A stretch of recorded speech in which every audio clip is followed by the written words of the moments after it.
I call Ralph and I go, and he calls me and goes, What did he laughed at one thing once, Eric, a sports joke or something. Yeah. That was it. One time he laughed. Eric never laughed. You're so serious. I really do wish you would have... Might have loosened you up. Yeah, I really do. I'm sorry you didn't take advantage of that, but I understand your concern about your parents, but I even think your dad would understand, but that's just me. They're treating you like a baby. You're not. You're a man. It's my opinion. Oh, okay. So, Artie, did you buy another baseball or softball? No, I didn't play. Did you show your dad a photo of Tabitha Stevens? No. Do you want me to send you some pictures you can show your dad? Yeah, I guess so. He'll agree to it, believe me. I'll do that for you. Once he checks out this piece. And show them to your dad. Don't just use them to... Right. All right, Eric, I'll talk to you later. Bye. Bye for now. Bye for now. Bye for now is his new sign-off. I know. Yeah, bye for now. Bye for now. Hey, Eric the Midget's on the phone, Gary. We got to do this. What's going on? Hey, Eric. Good morning. He wants Katharine McPhee's phone number because we've got it. And Gary even called her. And the chick from American Idol. Yeah. I didn't realize I just said that. What? When did I ever ask for that? We told you we could get it for you. Oh. Do you have that little tape? Preview page 2. Hey, you ready to come in your pants, Eric? Get ready. Here you go. Wait. Give me 1 second. I'm gonna give you something here for you to... With your midget. Hold on a second. Where is that, Gary? Oh, here we go. Ready? Here we go. Hi, Gary. It's Katharine McPhee. Hi, Gary. It's Katharine McPhee. Ow. Ow. Are you excited, Eric? Yeah, it's interesting. We decided we're not giving... Hey, do you think you can give out her number to him? Why not? I could give it to him. But he's got to do something for it. Yeah. You got to slap against the phone. Oh, All right, I tell you what, I'll make it easy for you. You got to measure it. You got to measure it. I turned off all the lights and everything. I don't have any way to... You turned off all your lights to talk to Howard? Oh, it's almost 4 in the morning here. After I got off the phone, I was going to go to sleep. We got to have something in return for giving you the number. We can't just give it out. And don't, by the way, if you do get her number, don't, call her every 3 seconds. And don't tell her we gave it to you. Right. Yeah, that's the rules. I know, I won't do that. All right. I call her and maybe leave a message. And What's if you he going to say to Katharine McPhee? Yeah, what are you going to say? Just let's go over this so I don't get in trouble. Hi, Katharine. This is Eric. I'm a big fan of... Click! Better say Eric. Well, let him go. All right, so far I got no problem with this. Go ahead. I'm a big fan of yours. I hope you win American Idol for this week. Good luck. You got to tell her you'll be voting for her. Wait, don't you have to explain to her who you are and, what the show means to you? No. But don't say anything about that you're a friend of Howard Stern or anything. Okay, but how would I explain who I was without mentioning... Because then she's going to know I gave you the phone number. I know, but without mentioning the show. Well, just say, my name is... forget the show. Say Jay Leno gave it to you. You're a regular on Jay Leno. All right, throw Jay Leno under the bus, okay. Yeah. Why not? Why not? Who cares? It throws everybody else under the bus. Don't look at it that way, Eric. Yeah. Just don't bring up my name, because then I look... Right. Yeah, when the police come, don't say we give you the number. You know what you ought to tell her? Tell her you can deliver California with the vote. You know what I mean?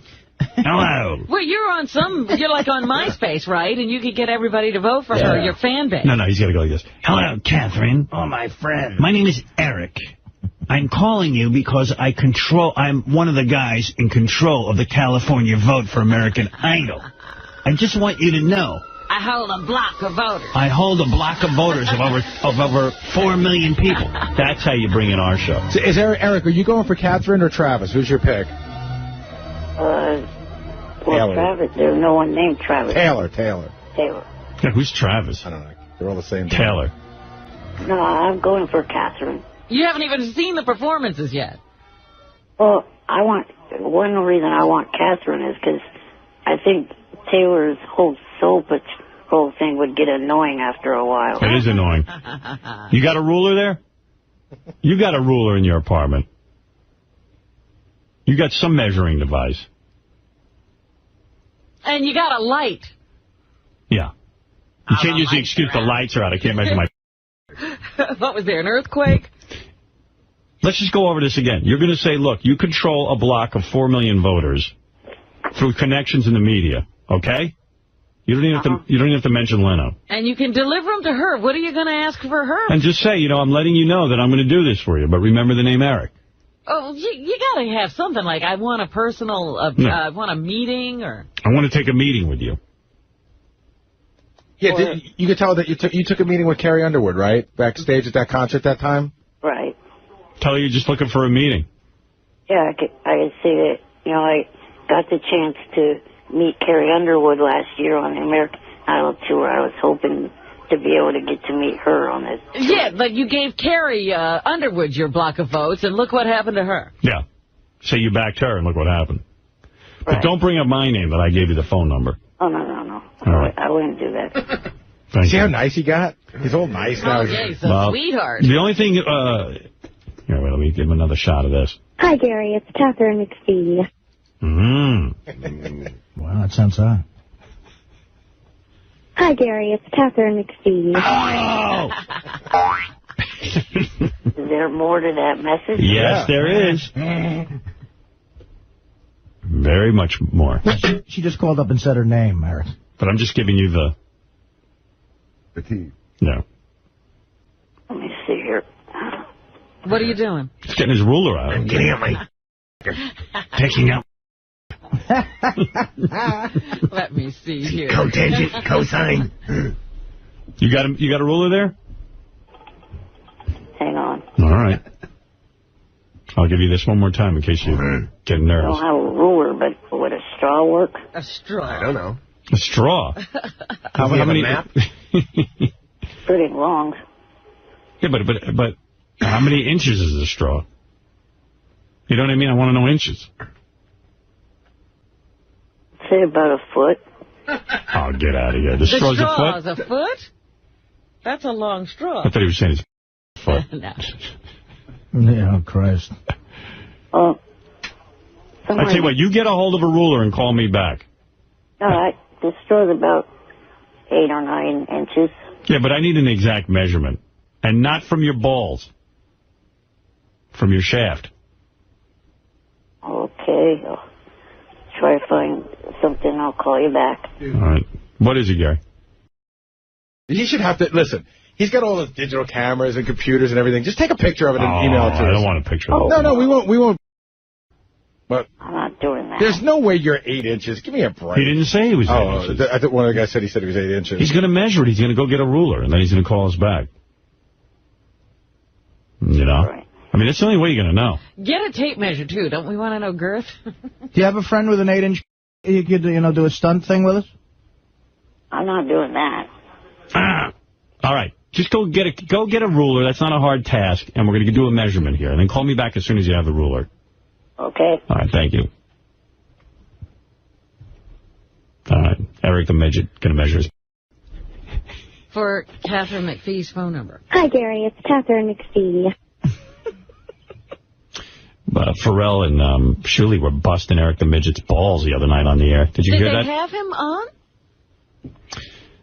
No, what they did was, Pharrell had him on the phone, and then Shuli does this voice, Derek the Midget. And he was trying to engage Eric the Midget in a conversation. Yeah, but it's impossible. I'll play a clip from there. I want to bring in Derek the Midget. Go ahead, Derek. Hello, Pharrell. Oh, hey, what's up, Derek the Midget? Hello, Eric.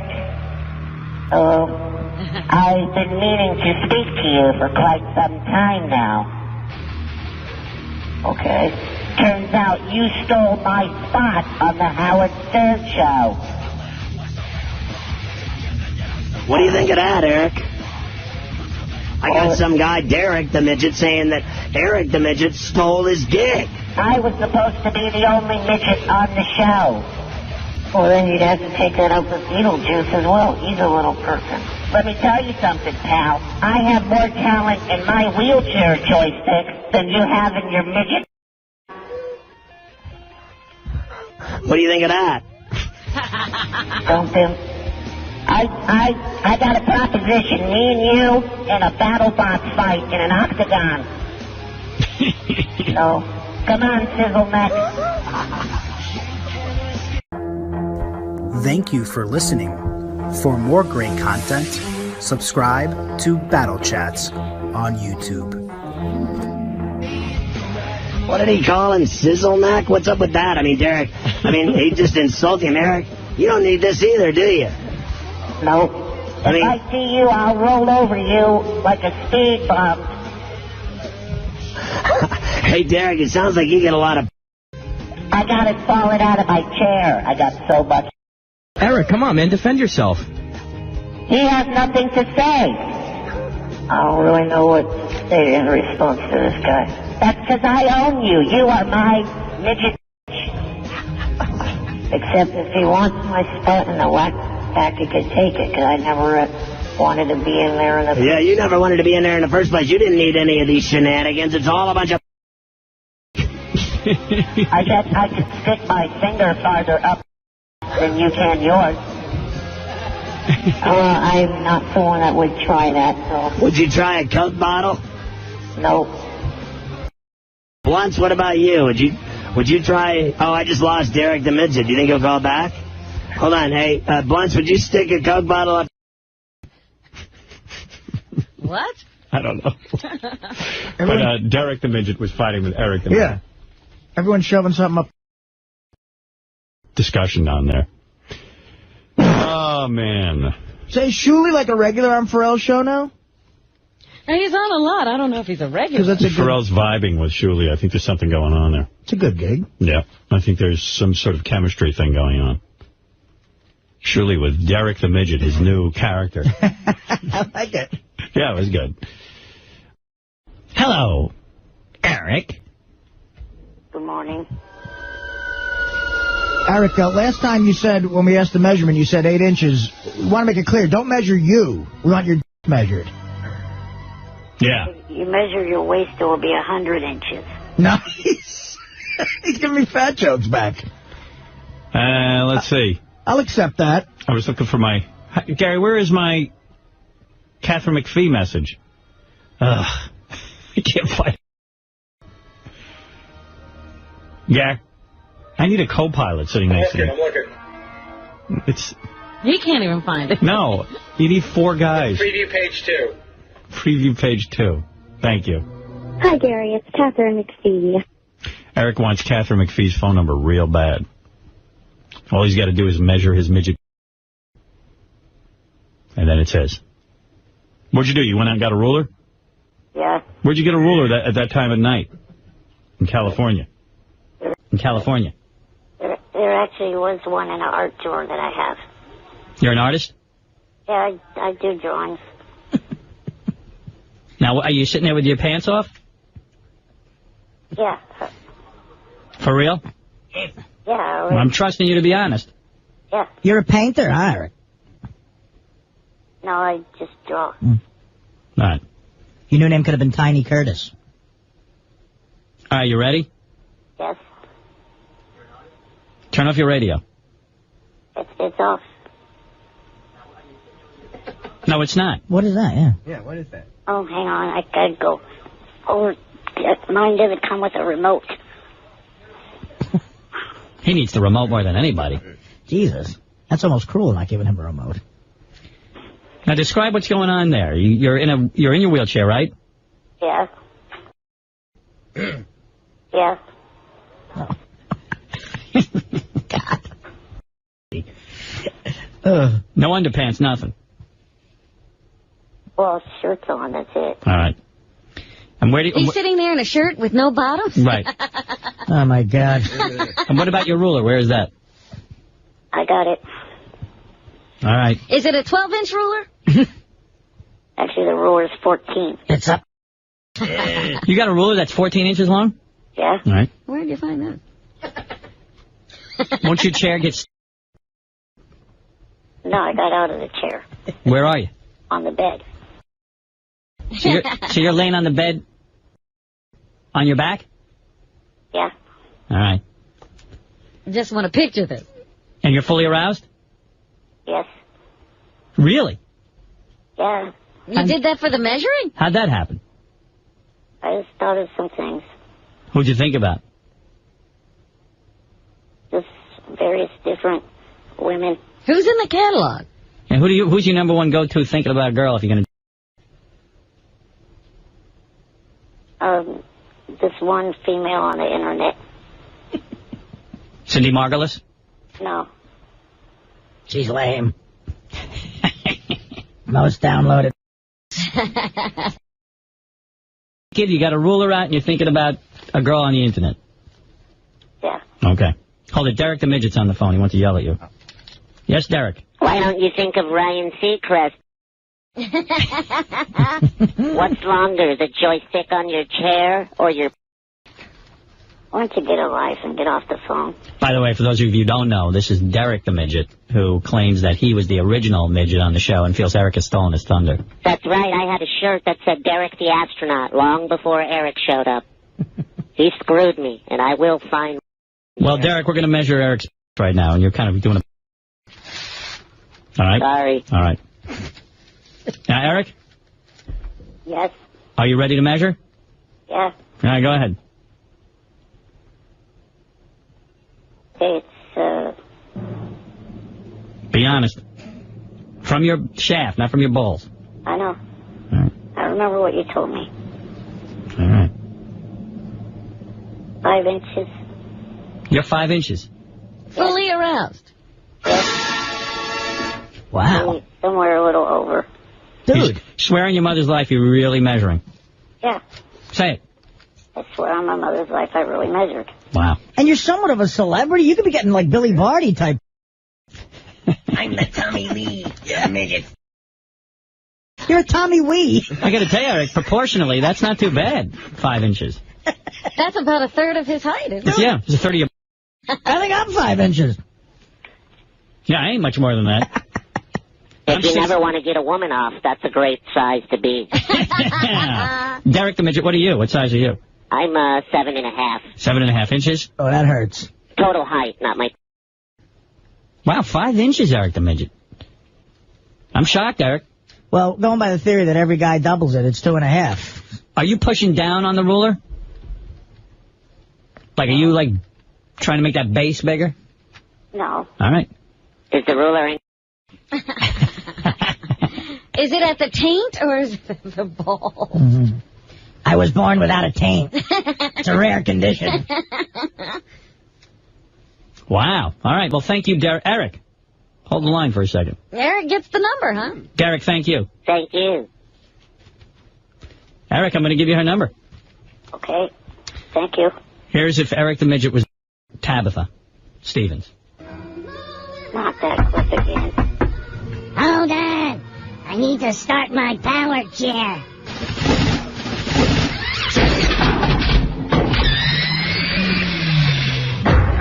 Oh, hi, Eric. Hello, Tabitha. Well, enough of the small talk, Eric. Let's... Hey, watch your mouth. I want this to be special. No foul language. This is our little secret. Now hop on my power chair. Oh, let me unzip your Oshkosh bagage. They're man pants. I had them short. Thank you for listening. For more great content, subscribe to Battle Chats on YouTube. Oh, your little midget is hard. Of course. I should have been dead 10 years ago, and I've never been... Can I your midget? No. First, I want you to... Oh, Eric, you're so kinky. In my face, with my mouth open. Here I go. Wow. Can't stand that. You hate that? Mm-hmm. That's a great impression, you have to admit, though. No. He's not going to admit anything. Hi, Gary. It's Katharine McPhee. Well, you're going to get Katharine McPhee's phone number, but just do me a favor. Don't tell her it came from me, okay? I know I won't do that. All right. Congratulations on your 5 inches. Are you going to play the rest of the message? No. That's private. You go do your own thing. I'm going to give you the number. Okay. Report back to us, okay? Mm-hmm. Hold on. You know he wanted Katharine McPhee's phone number real bad if he was willing to measure his... Yeah, he usually doesn't participate in any of this. Do you believe he was accurate and honest with the 5 inches? He did swear. I guess. He said it was a fraction larger than that. Or longer than that. Everybody exaggerates, but...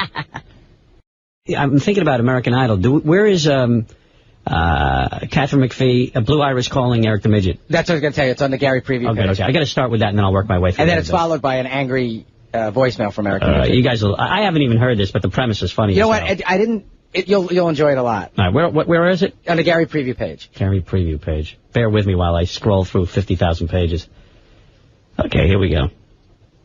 So the idea was Eric got a call from Katharine McPhee. All right. Hello. Hi, Eric. This is Katharine McPhee. No, it's not. Good luck.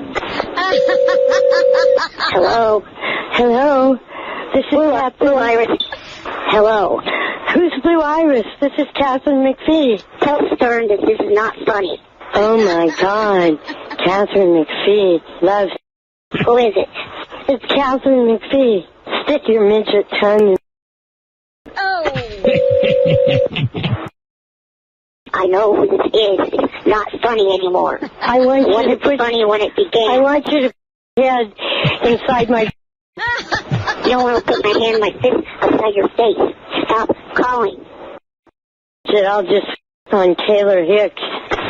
Jesus, what a grumpy munchkin. Of course, Eric had to call us and complain. Hello, it's me, Eric. I was calling because of the fact that someone keeps prank calling me from the offices with Blue Iris, trying to pass herself off as Katharine McPhee. I mean, come on. I can tell the difference between the voices. I'm not like Gary the Retard or Wendy. I have the ability to... Wasn't there one where Eric fell for it, though? There was. I remember some crank call that Eric fell for. Oh, yeah. We had somebody call him as, like, Carrie Underwood, didn't we? Right. He fell for it. And he fell for that one. Tell people's voices apart. So tell them, whoever it is, it's not funny. It wasn't funny when the first call came in, and it's not funny when the fifth or sixth one came in. It's ridiculous.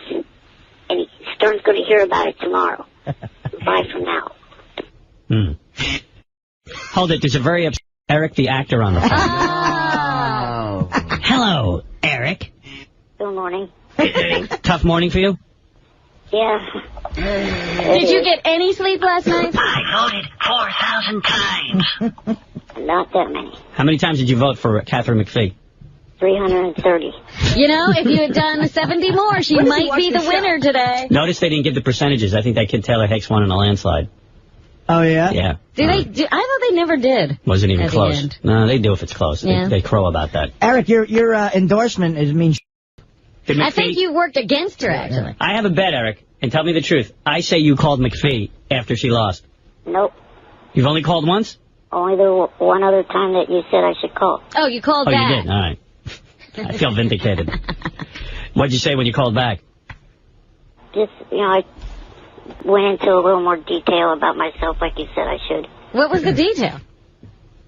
I said, just gave details like Howard and Ralph said I should.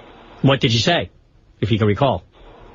Not really, because... You know what you said. That was Tuesday afternoon I did that. I can't... And what's happened to you since then? So exciting. Not much. So much has happened that he can't remember what he said. What'd you say to her?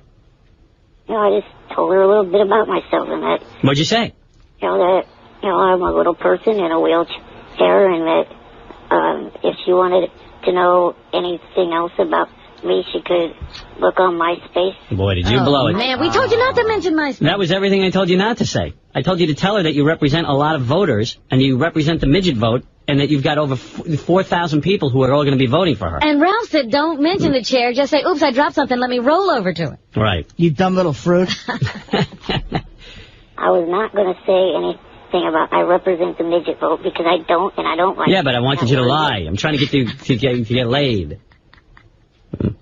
I'm also not going to, even though I uttered the word twice, now I'm not going to say a word that I don't like. Which is? Well, gee, you're going to goat me into saying it again. Thanks, Robin. Goad. You're going to goat me. I'm goading you. The M word? The word midget. Wow. Hey, Eric. What did you think was the worst moment? Was it Clay Aiken coming out? What did you think was the worst moment? Was it Clay Aiken coming out with that?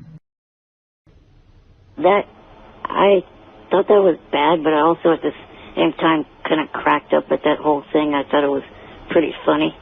Did you like Clay Aiken's new hairstyle? I thought it looked ridiculous. Beth said to me he's covering his ears with his hair. Yes. I mean, he never grew that hair out before, and he did look completely different. I said, look what they can do in Hollywood. Yeah. They can make this nerd look like he's a... Yeah. Now, did you guys notice something? I know you guys put your attention on crying, but did you also notice after the winner was announced, they panned into the crowd and Carrie Underwood had a look on her face like, oh man, the wrong person won. Is that what that look meant? Eric knows, Robin. Don't be a big... Eric's an expert on this show. Hey, Eric, do you ever, like, record the show and rewind it and watch it again? No, not really. I'm trying to download all the episodes and watch them so I could maybe go back over and take better notes and stuff like that. What are you going to do with those notes? Publish your book. What do you think? There's money in them there, Hills. What do you mean download? You're going to download all the episodes and watch them like in one marathon session? I'll try. Yeah. Because when the people do sounds like a party. They cut the commercials. I see. So you wouldn't have to have the commercials in there. Save you some time. God. Jeez, that sounds... What notes are you writing down? What do your notes say? Detailed notes. Well, what I was kind of hoping to do if I get the chance, like last year, to meet the idols, maybe go there with the notes and, show them, how much big of a fan I am by giving them the notes. Oh, gee. Number 1, give notes to fans. Number 2, send dead squirrel to Clay Aiken. You mean, what you're implying is you want to meet the idols, take all of your notes, and hand it to the idols? Yeah. Copies of your notes. Right. You mean their individual notes or notes on the whole show? Notes on the whole show. I see. You would just compile one set of notes. And what incredibly insane thought goes through your brain when you come up with that idea? I mean, do you think, what do you think would happen if you handed them your notes? That they would sit and read it? You think, like, Katharine McPhee's going to sit and read this? Well, they got downtime when they're going from city to city. Yeah. And rather than the Da Vinci Code, let me grab Eric. Thank you for listening. For more great content, subscribe to Battle Chats on YouTube. Why don't you use your computer and build an invincible mini-plane so you can fly around in it and visit the idols? No. There's no better way to Saturday afternoon in Appleton, Wisconsin than reading one of your notes, Eric. How long is each note on each person? Like, do you go pages? No. Was it like a paragraph? No, it's just about, a line per contestant. Yeah, like, give us a line. What would a line be? I don't know offhand. Like, what would you write about Katharine McPhee? Like last night, what did you write about Katharine? Actually, I didn't take any notes at all last night. Why? He was enjoying the show. Well, for one thing, I got information ahead of time of who won. How did you do that? Well, because... Oh, you're on the West Coast. Well, no, what happened was I went and looked at my mail on MySpace, and everybody from the East Coast emailed me telling me who won. Right, that's what I was saying. You're from the West Coast. Yeah. If I was you, every week I would take notes, and then I wouldn't have to go back and watch the whole thing and take notes. I'd get it over with. Yeah. Well, he has, only he wants more detailed notes. Is it hard taking notes while you're... Lordy, is it? Well, Eric, I know last night was a big trauma to you. I know you voted for McPhee over 360 times, you said? 30. 330 times. Let me ask you something, Eric. When will you make the call to tell her how sorry you are? Well, I'll go with what Gary said, and I'll wait till next week. Oh. Good. All right, smart man. FBI time to track you. It's a big knock on the door. Okay. Well, what happens for the next 6 months? Do you go into a deep freeze? No. What will you do with yourself? What do you turn your attentions to now? The Oakland A's. Oh, yeah. Yeah, I'll watch A's and Giants games, but next week, last standing starts. Oh, last comic standing. You're into that. I'll also be watching...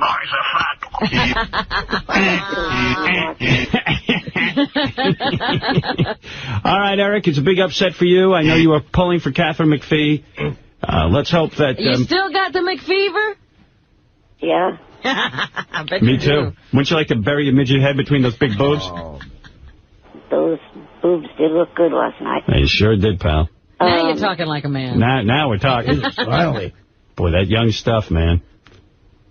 Let me tell you, Eric, when you go in on a young girl like that, it's very tight. Very tight. Even for Eric? You know what I mean, or you don't know what I mean?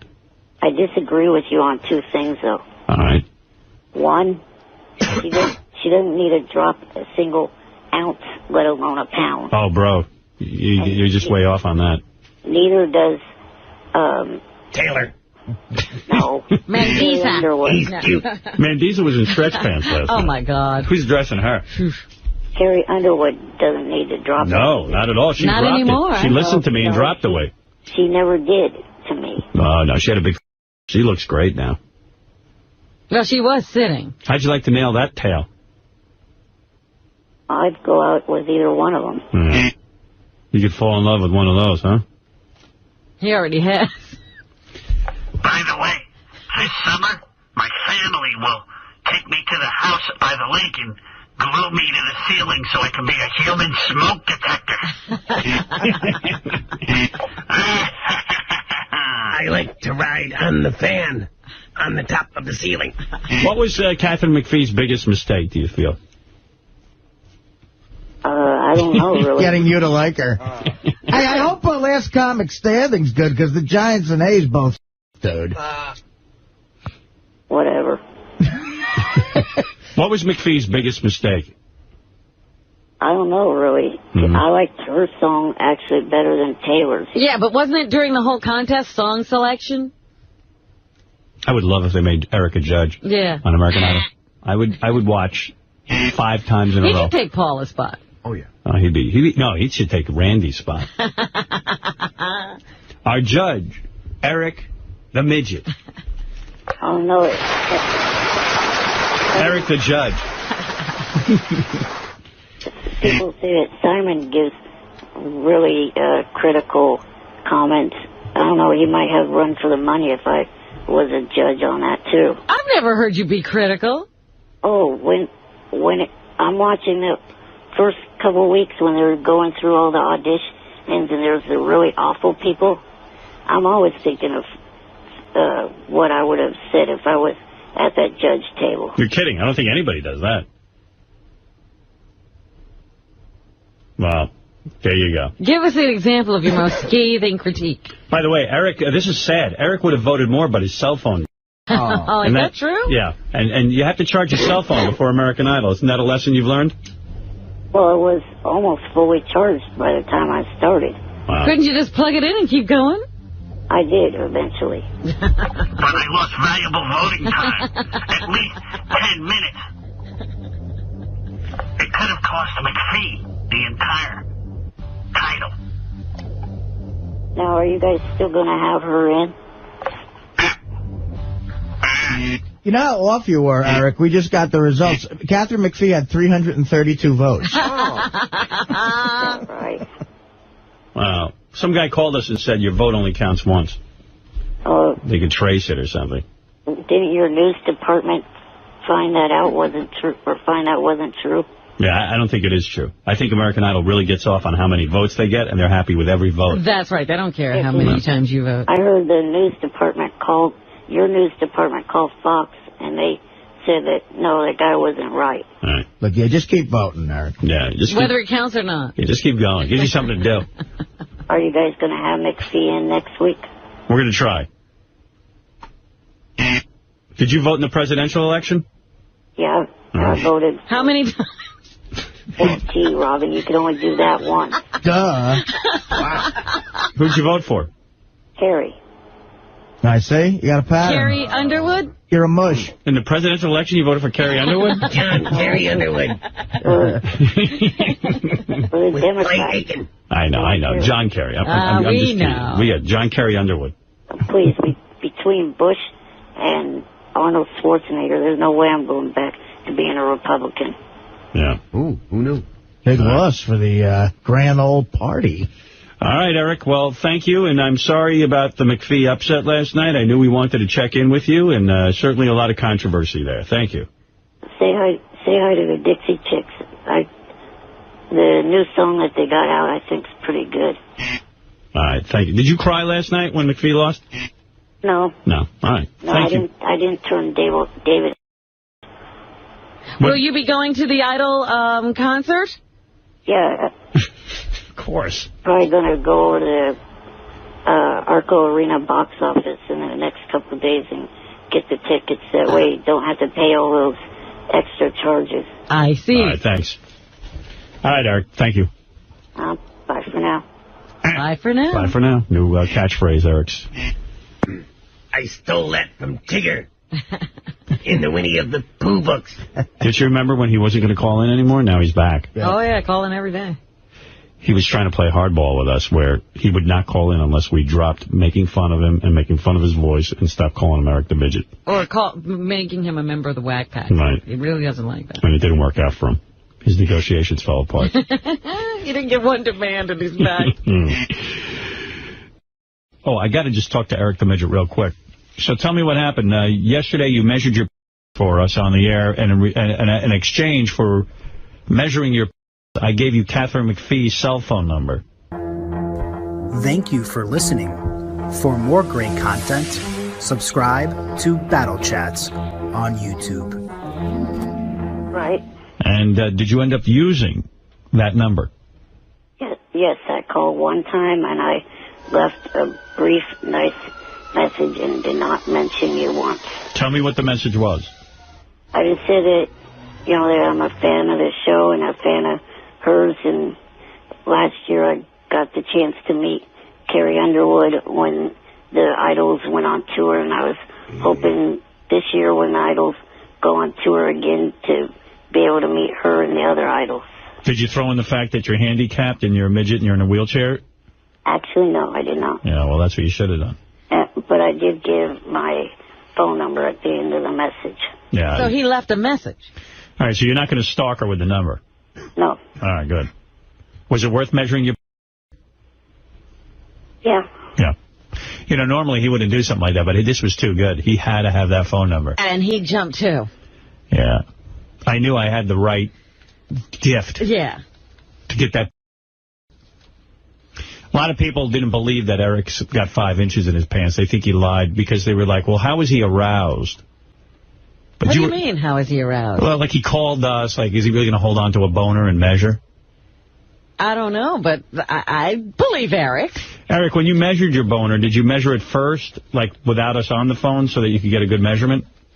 Exactly. Yeah, all right. That's what I wanted to explain. The nail on the head. And you swear to God that you really are 5 inches. That was an accurate measurement. Yeah, what I do is I put it against myself and then put my thumb right where the tip, was, and then pulled the ruler away with my thumb in place, and it was right near the 5-inch mark. Right. Now, you didn't hurt yourself pressing the ruler down, did you? No. Okay. Did you measure with the ruler on top of your or underneath?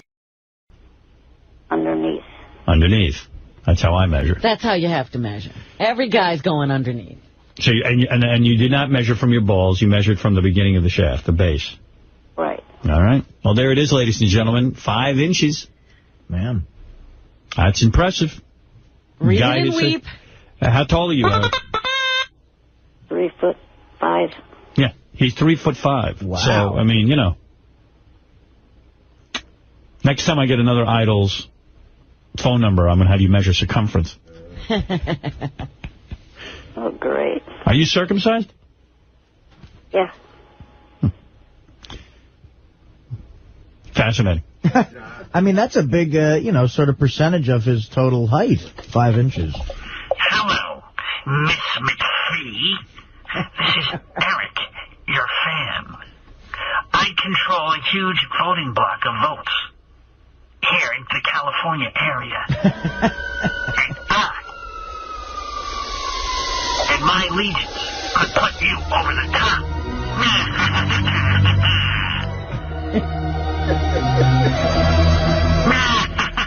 Hand over $1 million. I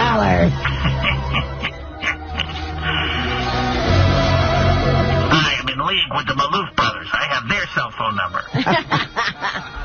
I bet she changes her number now. I also know Daphne Zanuga. Hey, Eric, you know if you don't hear back from her by today, that little phone number is going to burn a hole in your little hand. You're going to have to call again. Yeah, I know you. You're going to end up calling again. The only thing, if and when she does win, I'll probably give her a congratulations call. That's probably about it. You think that's right? If she loses, Eric, will you give her, like, sort of a sympathy call, though, too? I still love you. Eric, I'm going to ask you a favor. Could you not call her till at least next week? Because I spoke to her, or we exchanged voicemails, and she doesn't think Fox would want her on, for the finale. But if she wins, she's going to come on the show, and I just don't want you screwing that up for us. So I'm going to call her the day after she wins, and you leave her alone. Okay, no problem. All right. Eric's a man of his word. We don't want you screwing that up for us. I'll do that, Gary, for $1 million. What was actually the rest of the message? What was the rest of the message that you guys had? Hey, Gary, what was the rest of Katharine McPhee's message? He wants to finish Please whacking don't give my number to Eric. Whatever you do, don't give that phone number to Eric the Midget.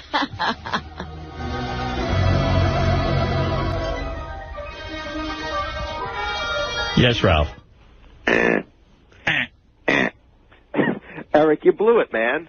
Why didn't you mention you vote like 8,000 times in one night? Because I don't. The most I've voted is 400 or more.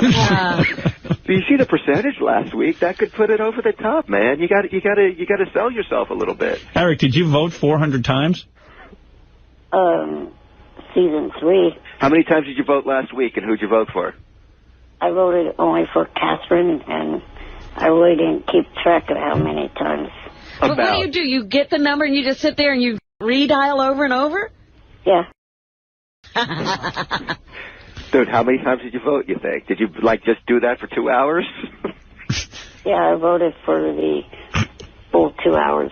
Wow. Is it? You got to mention that to her. Yeah, you should have. Maybe you need to call her. Call her back. Call her back. I forgot to mention.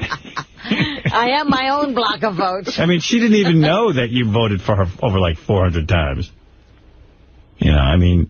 So as soon as they say the voting is open, you've got the number dialed in, you start... See, Eric, what I'm thinking is if you make that clear to her, she's going to be afraid not to call you back because she doesn't want to lose your vote. Yeah, before the actual contest. Yeah, tell her she's got to call you back, tonight, Or I won't vote for you. I hold all the cards. The one thing I was thinking is, hopefully for you, though, she doesn't have anyone that she knows that was instead of showing her to give me her number. Yeah, we're on satellite. Nobody knows what we're doing. Yeah. Hey, Eric, also, somehow you got to work in that you're a midget and you're in a wheelchair, I told him that. Listen, if you want my votes, you must call now. Eric, don't say you're in a wheelchair. Just kind of say something like, oh, I dropped something. I have to wheel over and pick it up, Be casual about it.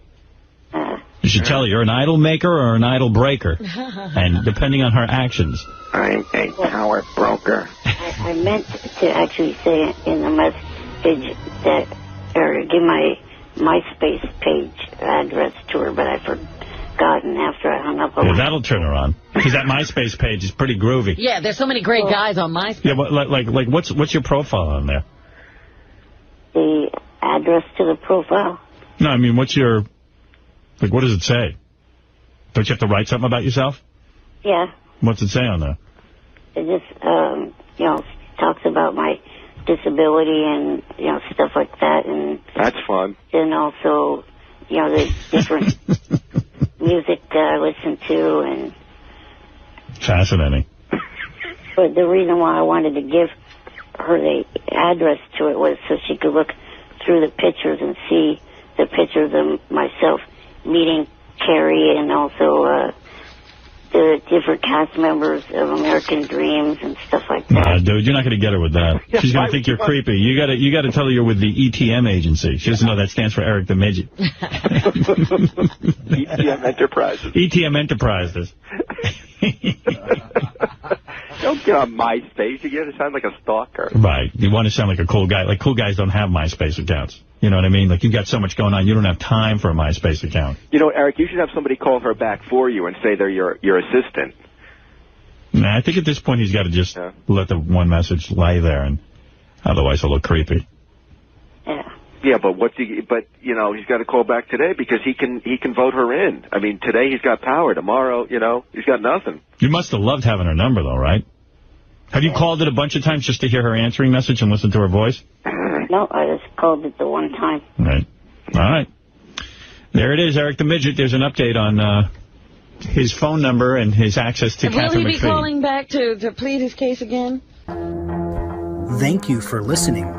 For more great content, subscribe to Battle Chats on YouTube.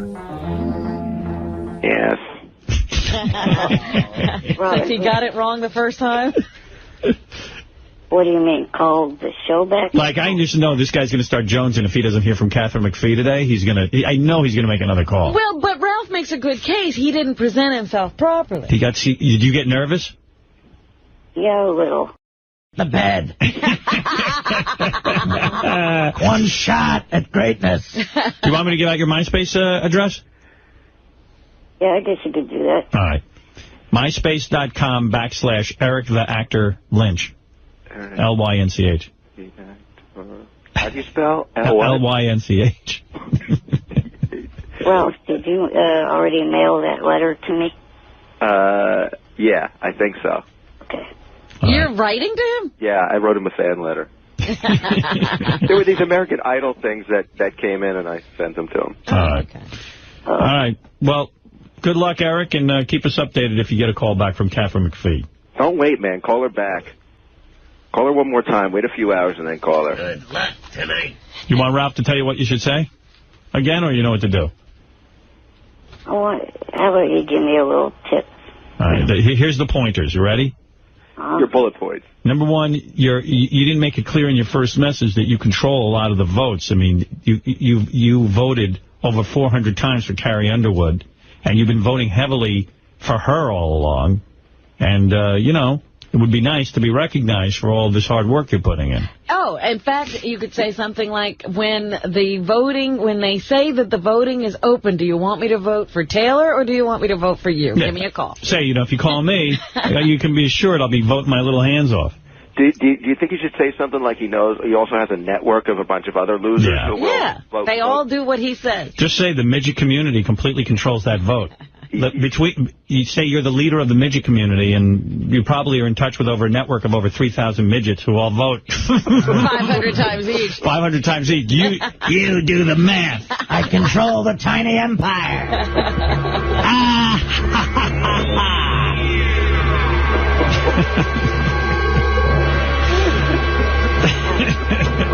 That chick will be pants. She'll call you right back. She'll be right on the phone.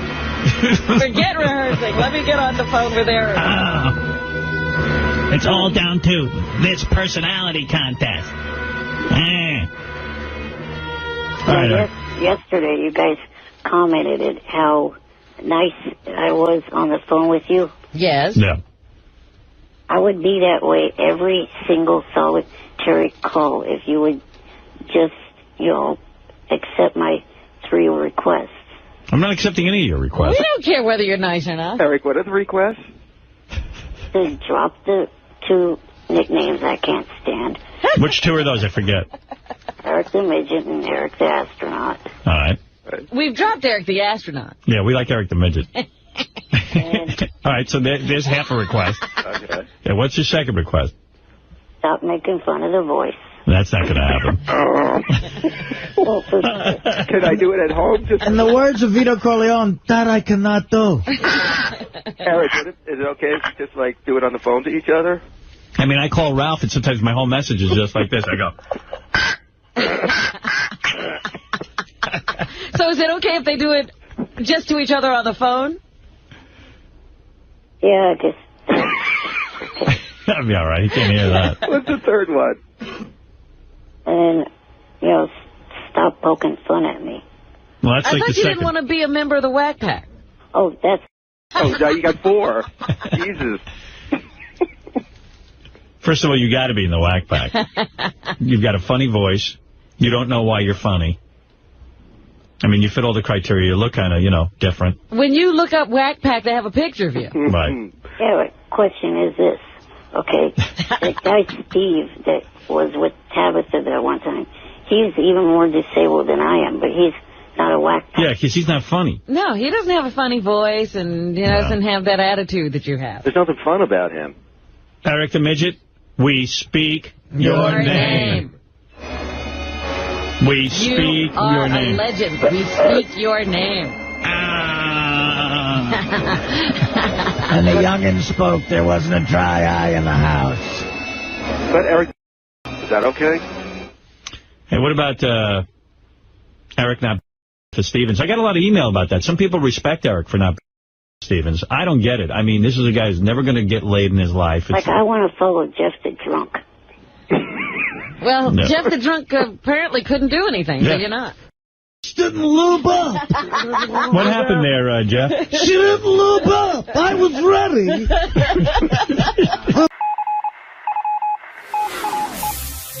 This is the best of the wrap-up show. A recap and behind-the-scenes look with John High and Gary Dell'Abate. The best of the wrap-up show begins now.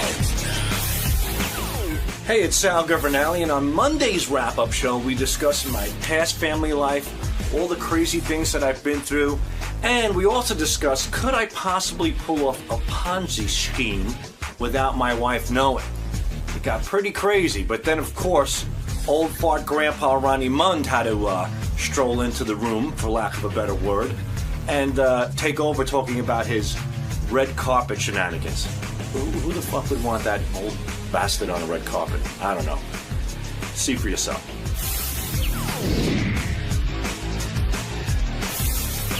So, G-Man, Howard was talking today about, Robin, I think, brought up the Ruth Madoff story, and they both said that she was completely unaware of what was going on with her husband, Bernie Madoff, and I guess he brought you in to illustrate how sometimes a wife can be unaware of what's going on with the husband, meaning your mom, and what was going on with your dad. Right. Is it difficult for you to talk about those times when you're talking about how you were brought up and dealing with both families? When I was younger, it was really difficult. I didn't speak to anybody about it. It was more embarrassing that other people made me aware of my father's other lifestyle. But I find it weird even now. Like, where's your dad now?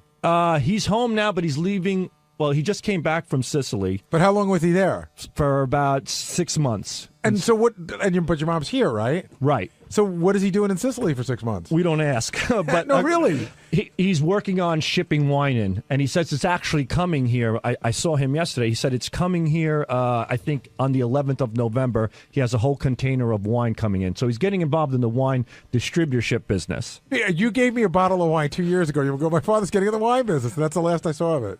That's the last I saw of it as well. I think my father hooked up with a wine guy. He got a few bottles of wine. He's in the wine business. I certainly hope that's the case, because he's been pressing this wine for the past 2 years, and now this container of wine is supposedly coming in. Now, do you think most wives are unaware of what their husbands are up to?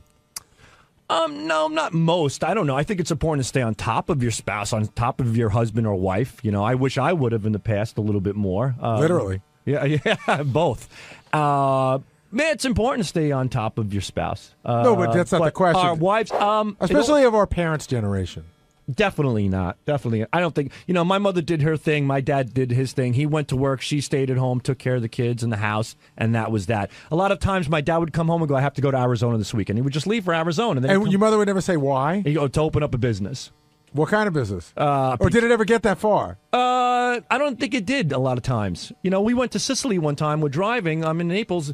My dad, we puts us all in the car. He goes, we have to go visit my cousins in Sicily. We're driving like for 6 hours. We get on the boat, then we go over the bridge, and we're driving. All of a sudden, he stops. There's this huge rock. He reaches underneath it, pulls out a garbage bag, puts it in the trunk, and keeps going. Nobody in the car says a word. We just know not to. It's just weird like that. Now, do you think in your relationship, I mean, we've been down the 143 road. I don't want to go there, but do you think, do you make Christine aware of everything that you're doing? I'm not talking about cheating or anything like that, but I mean more like, work stuff or, if you're going away or whatever. Like, does she want to keep tabs on where you are? In the beginning, I did a lot, but, now I come home and she's like, what happened today at work? And I said, nothing. It's just the same old thing. And she says, why do you get so uptight when I ask you about work? I go, because if I bring something up, we're going to get into an argument and you don't know the whole story. And But what do you mean? What would you argue about at work? Well, let's say like my sex life sucks, something like that. And but I mean, when she says what on at work today, you'd say, oh, we had this comedian on. She used to be on Last Comic Stand, and she's pretty funny. She did the roast. You don't. Yeah, somewhat, but I'm tired. I don't want to talk. I've been talking all day. I've been working all day. No, you're just tired of talking to her. Well, I'm not. Yeah, but you are. Maybe a little bit. So, it got to the point because I don't bring up your work anymore because you don't want to talk about it. And do you say to her, what'd you do all day? No. Does she tell you about her day anyway? Yeah, I do ask her from time to time. We do talk about it. But what am I going to hear? She went to Target. She bought bottled water. She stopped and got her hair done. She was, talking to her girlfriends. I got to tell you, we sit at the dinner table every night, and it's not like I'm like, the teacher, like, what did you do? What did you do? I'll be like, Lucas, what'd you do today? Oh, school. I go, Mary, what did you do today? She said, I went to the gym and I did this and I did that. And I do ask the Jack questions. says who was on the show, and that's what you do at dinner, I think. We do that at dinner. I do ask the questions, but there's really, after being with somebody for close to 20 years, it's pretty much the same monotonous routine. So I always ask, and we certainly share a lot of things together, and we talk about our friends and things that are going on, but I mean, so the question is, could you pull off a Ponzi scheme with your wife not knowing about it? No, I couldn't. Not with her. No, she's well aware of my schedule. She does. She puts my schedule together as far as the well. In this case, it wasn't Bernie Madoff's schedule. He had a regular schedule. It's just what he was doing while he was there. That's right. I certainly couldn't pull it off. No. We're certainly in tune and in touch with each other as far as I know. Hey, Ronnie, I see you over there. Are you doing Good Day LA or what? I don't know. Where did this come from? Munfan Network. What do you mean? A guy tweeted that, hey, Ronnie should do this Good guy Day runs LA? a thing called Munfan Network, all promotion about Ronnie Mund. What does that mean, though? It's like a website? On Twitter. Is this officially sanctioned by you, or? I don't give. Listen, I don't give a shit what he does. He puts shit up all. No, what are you talking about? Money? What do you? Right away, everything's money with you. What are you? The funny thing is, about? when Ronnie says he doesn't give a shit, in his world that is officially sanctioned. Are you okay with it though? It's so stupid. No, Stuff. cool. Some of the stuff Do he you puts up follow it? though. Well, it's on my page, so I see it. Well, what are some of the other things Like you some think of she the should do? Like here's some of the, like I could get on there right now probably because I'm sure he heard that he was mentioned on the show. There'll be like 10 in a row of what? Hey, Leonardo DiCaprio, put Ronnie Mund in your next movie. Hey, Donald Trump, make Ronnie Mund the judge at the Miss America pageant. All right, so he's spreading the word. Hey, NASCAR, you make Ronnie a grand marshal at your next race. Shit like that. So he said, hey, Jillian, put Ronnie on. Right. So, in other words, you're not booked at all. Pretty much booked. No. Oh, okay. I'm not booked. But you are booked to walk the red carpet. Oh, that's got nothing to do with him. And what is that? You're walking the red carpet for Fox, you said? Yeah, for UFC, the launch of UFC on Fox, November 12th. And they're flying you first class? Yeah. Very nice. Yeah, it's cool. Is it because you have another thing coming up? Yeah, I have up something going on with them, and the guy who's putting the UFC thing together is also the guy who's part of putting that my thing. thing. This is cool. Like, this is like a soft launch of Ronnie. Yeah. Like, Ronnie's coming here, but not promoting anything, but just people get to know Ronnie for when he's got his big gig. Need to be seen on the red carpet. So what's your plan? As far as what? You're just going to stroll down? You got to have a game plan going in. What kind of game plan? I just walk and do the usual me. Gary, you're a red carpet veteran. What advice can you give Ronnie? Give me some advice. Usually when you're on the red carpet, usually they're asking about the show, so just be ready for questions. I always try to figure out how I'm going to handle anything I don't want to talk about. I'll tell him to fuck like off. when Howard's contract was up, and I went to the McCartney I was thing. going to say, your plan for the red carpet is to tell him to fuck off? Well, if I don't like what they're asking me, no, I won't say it. No, I'm only kidding. Well, that's got to be exciting getting flown out to L.A., walking the red carpet. Yeah, it's exciting. I'm all hyped up about it. Are you bringing your girlfriend? No, she can't go. She's got to work. Don't you think? I can't see Jillian not having him. I know there are two other people and others in the decision-making process. Oh, then he put up one also that I should be on Jimmy Kimmel. Hey, Jimmy, he's coming out to L.A. You should put him on the show. Jimmy could probably work you into a bit, but I don't think he could book you as a guest. Yeah. I think that, believe it or not, Good Day L.A., they have like authors and actors on. And I know Jillian could do 8 minutes with Ronnie in her sleep, but I don't know if she could talk the rest of the people, the producers, into putting you on. Right. Yeah. Hey. You got any other plans while you're out there? I'm going to see some friends. Because mostly I got just one thing going on and then the UFC thing. So I'm getting out there on Thursday, so I'll have some free time and see some friends out there. Well, good luck with that. Yeah, thanks. Hey, it's Gary Dell'Abate. On Tuesday's wrap-up show, we talked to Benji, because Benji brought in his new friend, his girl that he's in love with, that wanted to perform. So we talked about how wacky Benji was acting. He couldn't eat breakfast. He hung around all day doing her sound check. Then we all tried to give advice, and JD even stepped in to give advice on how not to be a friend to a girl. Here's what happened. We've got plenty to talk about. Elisa Jordana, we got to finally meet after a lot of hype from Benji, and there's very strong reaction. Some people feel that she's using him. Some people feel that Benji knows this and doesn't care, and everyone thinks he's holding out the banger, except Benji, who says that that's not necessarily the case. But, Gary, it's pretty obvious that is the case, don't you think? He's just smitten. I mean, he doesn't see it, and we've all been in that position. But he's like, no, even if, she never sleeps with me, this is somebody I could be around with the rest of my life. But I think we all sort of know in a year she'll be gone. She'll be with the chick he went to the Christmas party, wherever she ended up. Who is the greatest person ever and really a sweet girl, and we're going to be friends forever. But will they remain friends? And I ask that because Marianne, who's been calling in all the time lately, his friend Marianne, they're still friends, and Benji's kind of went through this period with her. I like that Marianne calls in, by the way, because we get nothing out of Benji. So she tells us what's going on, and I love when Booker in the catsuit. Yeah, well, not only that was funny too, but even like saying how Benji used to always talk to her, Benji wanted to have sex with her, which of course we know because we're men. Now, and Will, maybe you should come down to talk about this, or Jason. How crazed was Benji leading up to this appearance? Oh, here's a good one. Doug comes to me, Doug Goodstein from TV, and he says, we order Benji's breakfast every morning. He's never missed breakfast ever. He didn't come in until after she was done to get his breakfast because he was too nervous to eat. Ugh. I know Will said that he had sent some notes about her, which makes sense doing the research, but he was sending out yesterday. He sent out a whole bunch of links to her songs and videos. Got that. Then he was hanging around here doing her sound check. Then he was walking her around the station, went on Jenny Hutt's show to promote that she was going to be on this show, which, again, I said, I don't know whether Jenny Hutt has, 5 listeners or 5 million. It doesn't matter. He got to throw her in front of a microphone, and that looks really important. Is the payoff going to be there, though, for him? He got her. He did all that. He got her on Howard's show. She got to play a couple of songs. The interview went well. Will he close? The thing is, I've been down this road a couple of times, and I'd say, mostly it doesn't work. But every once in a while, you get somebody on an off night, they're vulnerable and maybe had a little bit to drink, and they get to the sort of like, you're a good guy. Maybe you're saying a fuck of convenience. Well, they give it a try because they really do like you as a person, and then it's just ugly for everybody. It's just they realize they don't like you. Now they fucked you. How do they get out of your life? It's uncomfortable for all involved. Now, Will Murray, I saw you trying to research this guest yesterday, and Benji wouldn't leave your side, it seemed, like all afternoon. I know.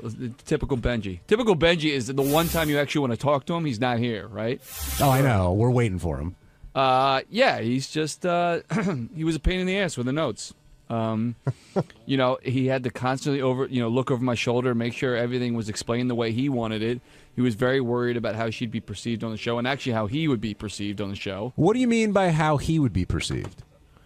Well, the whole ambient story that she told a little bit today, he didn't want that to seem like he was some kind of date rapist? raper. Yeah, which I think he is a little bit. So he was going out on, she was going out on the dates, and he was just tagging along, right, with the and then Ambien feeding her drugs before the date as well. And by the way, Robin brought this up. She said that was like what Nixon used to do.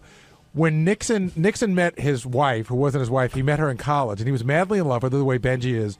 And so he used to chauffeur her on her dates, like drive her to her dates, and just figured he'd hang around. Again, this is the whole Al Roker thing.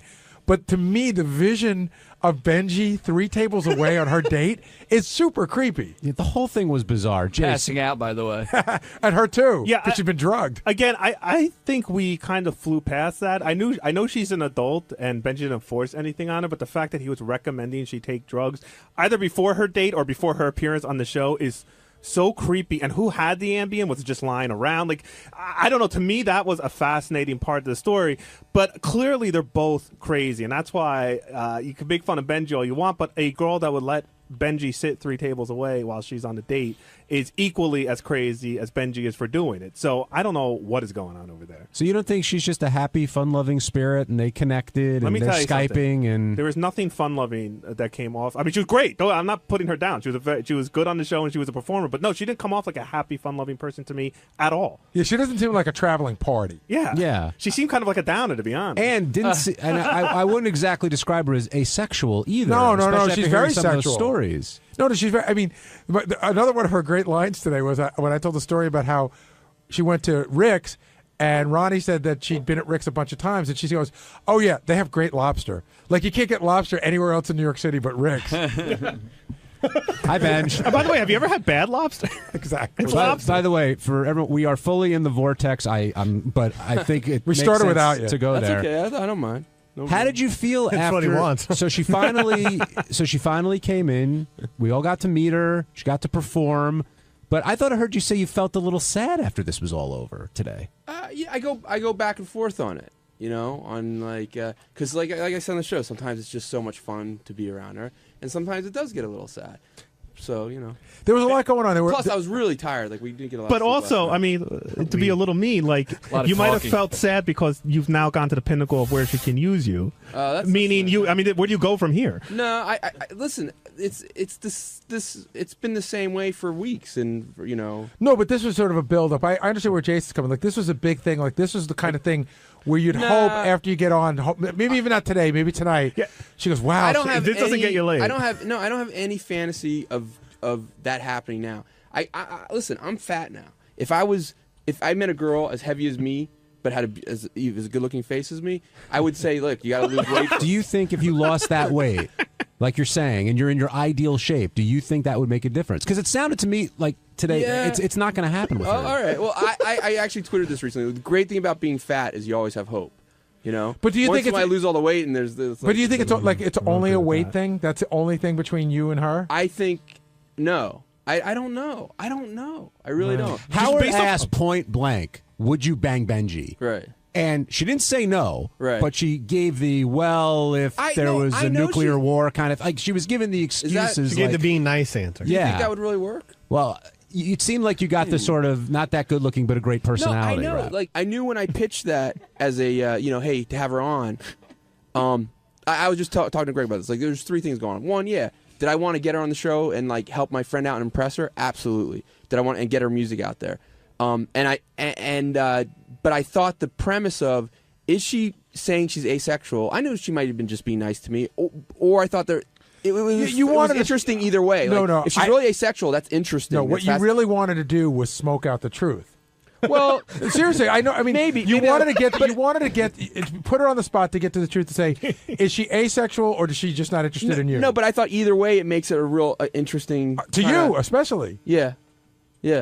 But it started to come out in the last couple weeks anyway. So do you look at her any differently after today? I'm very impressed by her because I know she's as great as a performer she is, as talented as she is. She's hardly done any like solo radio on herself. Well, solo is herself, but and I know she was incredibly nervous. Like I know she's incredibly good, but was also incredibly nervous. So I'm really impressed by her, overcoming her fears and like doing that. That was another thing that I found really, really interesting. Right from when you pitched her at the meeting, I think she's very talented. But we've had many talented people cross through here. Right. I've never seen you so like into it. And you, I mean, like first of all, even when she was playing today, you didn't even know the TV show was doing cutaway shots of you like bopping and like so. I really do like her music. You know, so I think you really like her. We could tell. Oh, I do. I really like her too, but I really like her music also. JD, what advice would you have for Benji? I was also bopping like when Lady Gaga was in. You know, not like this. I don't know. I don't even know. Like if he's okay with them being just friends, then I'll let him do his thing, whatever. But it seems like he wants. Hold on. But if he's looking, if he even thinks.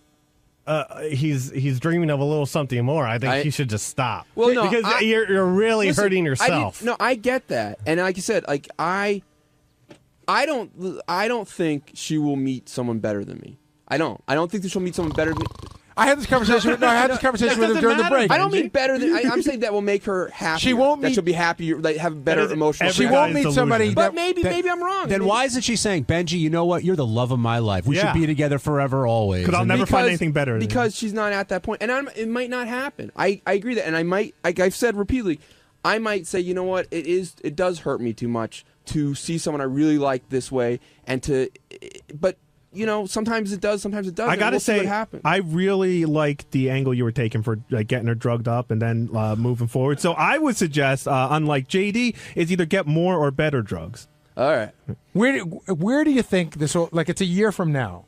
Will you be friends? Will we have never not heard of her for 6 months? Where do you think it'll all be? I don't know. I could see like I don't know. She's the kind of person I could see. If it doesn't work out, like maybe I like her. I like her a lot. So maybe it's someone I want all my life. And we, so I don't know.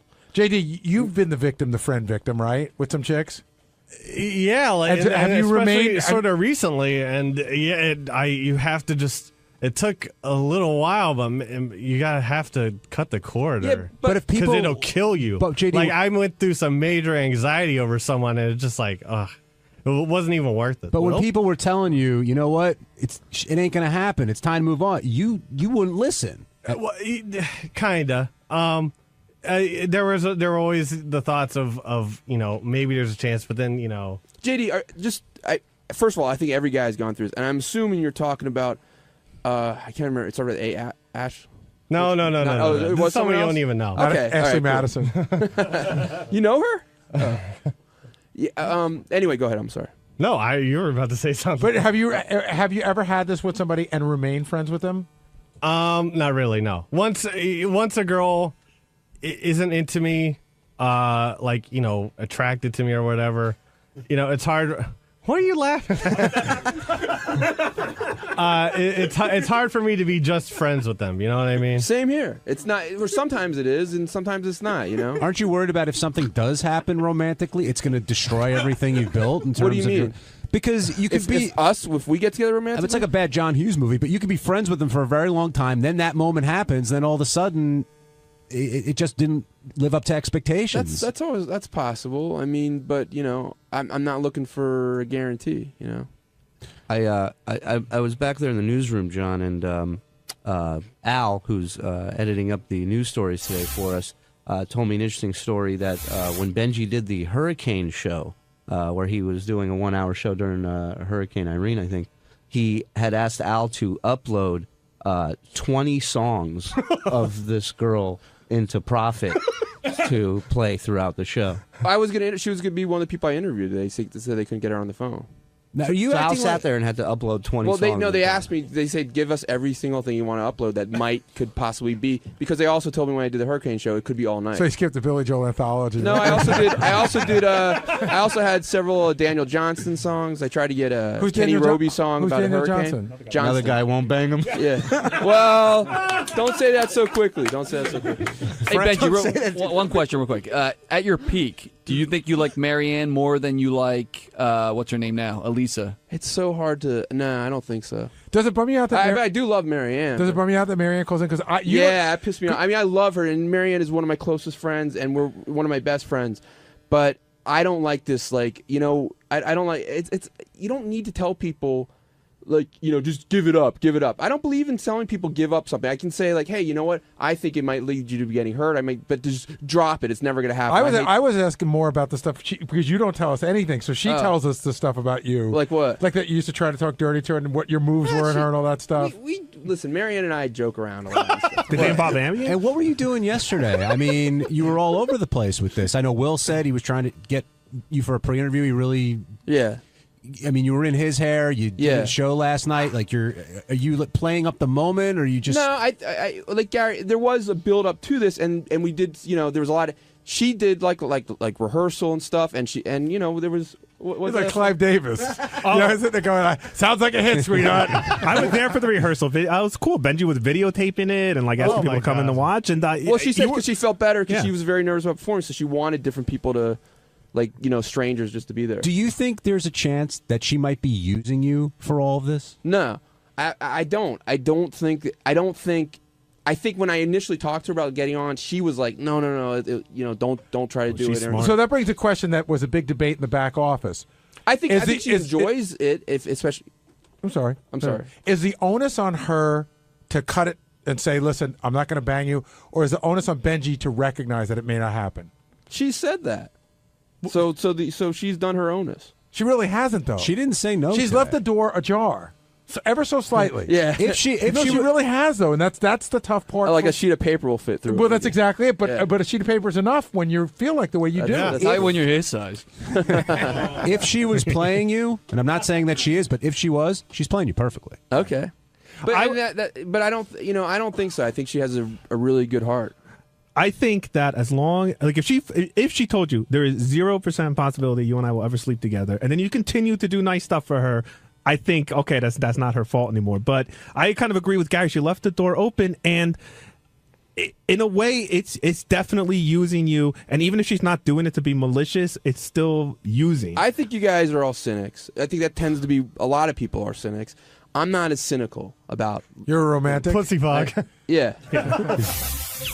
On Wednesday's wrap-up show, two of our favorite people were here, Ronnie Mund and J.D. Harmeyer.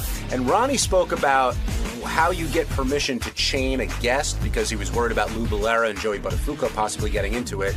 So we heard some Ronnie logic, and then right after that, J.D. talked about the email he sent to Howard, which said spoiler alert, and had the spoiler in the subject. Two great minds, all for you.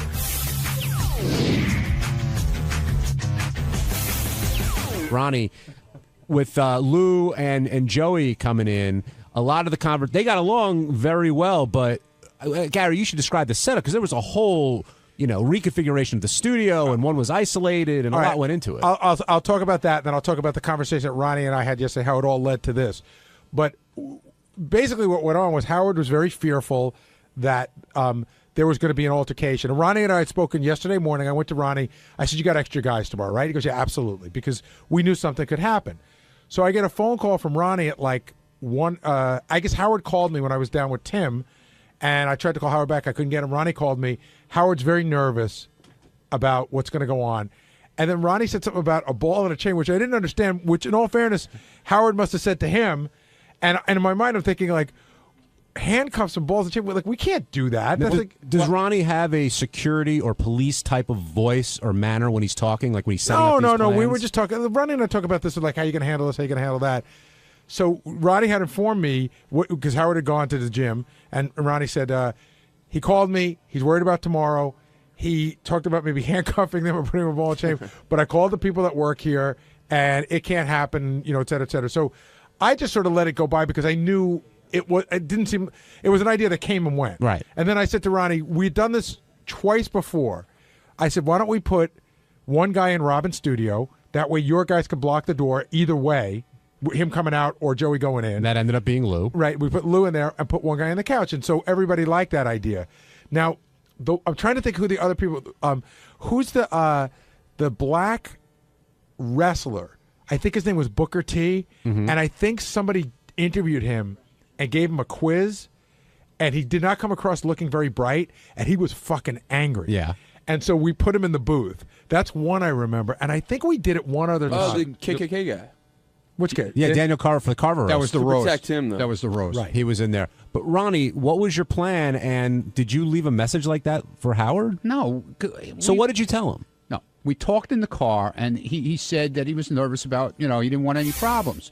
So I said, well, we're bringing extra guys in, and he goes, well, maybe we should chain them to the couch, and one to the chair, or handcuff one, or whatever. I said, I don't think that'll work, but I'll check into it. So I checked into it with a couple of people here that work here, security people, and it's you can't do that unless you get permission. How many people did you check with? Well, 2 different people. Okay, and did you think Howard was being like dead serious? I want them chained. I want them handcuffed. He wanted something to make sure that they wouldn't get at each other. But that's not the issue. Well, there wasn't an issue. I don't think that was Howard's point. Howard's point was, did you think he was asking for you to do it without their permission? No, how can you do it without their permission? But you were saying we can't do it without their permission. Right. Well, that's what. So then we could have done it with their permission. Yeah, you could have. Yeah. So then why would you say to Howard we can't do it without their permission if you didn't think he was asking that? Benji, I actually know what he's saying. He's saying that you shouldn't go. What Benji's saying is you should have called Howard back and said we can do this. I did say that. But we're going to have to get their permission, and they may not give it. I did say that. If we got them either written or them telling on camera, beforehand, like we do when we get the IDs from girls and stuff like that, that I give my permission to be handcuffed into a chair. But did you ever assume that Howard was going to want to do it without their permission? No. So normally you don't bring up something like that unless you think. Why wouldn't you bring it up? Why would you say also like? Why is it so? We why can't force do you have feed to pick at everything? No, why I think it's interesting. What? I'm not trying to be mean about it. But I don't understand what the problem is here with you with this. What is the problem? I swear it's not a problem. I find it interesting. Okay, it's interesting, but I told him every scenario of it, and that's why he said I left this long message. What was every scenario? The scenario was either you could handcuff them with their permission, or you can't handcuff them unless they're under arrest. See, that's where it gets funny, because I think we all know that nobody's going to handcuff them without their permission. Well, no, you can't just have them walk in and say, "Hey, listen, man, we think there's going to be a problem here. We're going to handcuff you." No, you could have them walk in and say, "We think there's going to be a problem here. We were thinking about it might be funny if we handcuff you. Are you cool for that?" Yeah, right. But they weren't cool about doing that here. How do you know? Let's get to that. Who wasn't cool about it? The serious people. They didn't like the idea of handcuffing people? Then we couldn't do handcuff people at all. If we had their permission. Well, hold on. But you're saying 2 different things. Either the serious guys told you no. They weren't happy with it either way, but it can be done if you have their permission. But they weren't happy about it. Wait, so the handcuffs... How much more can I say? Ronnie, they weren't happy about it here. Okay, so the handcuffs were out. But what about the chains? No, the same difference, John. Chains, handcuffs, the same thing. All right, so after you found this out, what was the next plan? Did you design the layout? No, Gary, I spoke to Gary. Gary said, we've done this before. What if we do it this way? And I said, if there's a problem with that, call me back and we'll try and work something else out. I never heard from him again, so I assumed everything was fine. When I came in this morning, that was the plan. When you came into the studio later, when Howard was talking about it, you told Howard he was coming all over you. Where did that come from? Well, right, he jumped all over me saying I was talking like a cop and all. I left him a message. I did the right thing. I told him what, he likes to know what's going on. I told him what was going on. Right, but you didn't say you're breaking my balls. You said you're coming all over me, and that seemed like an odd choice of words, I thought.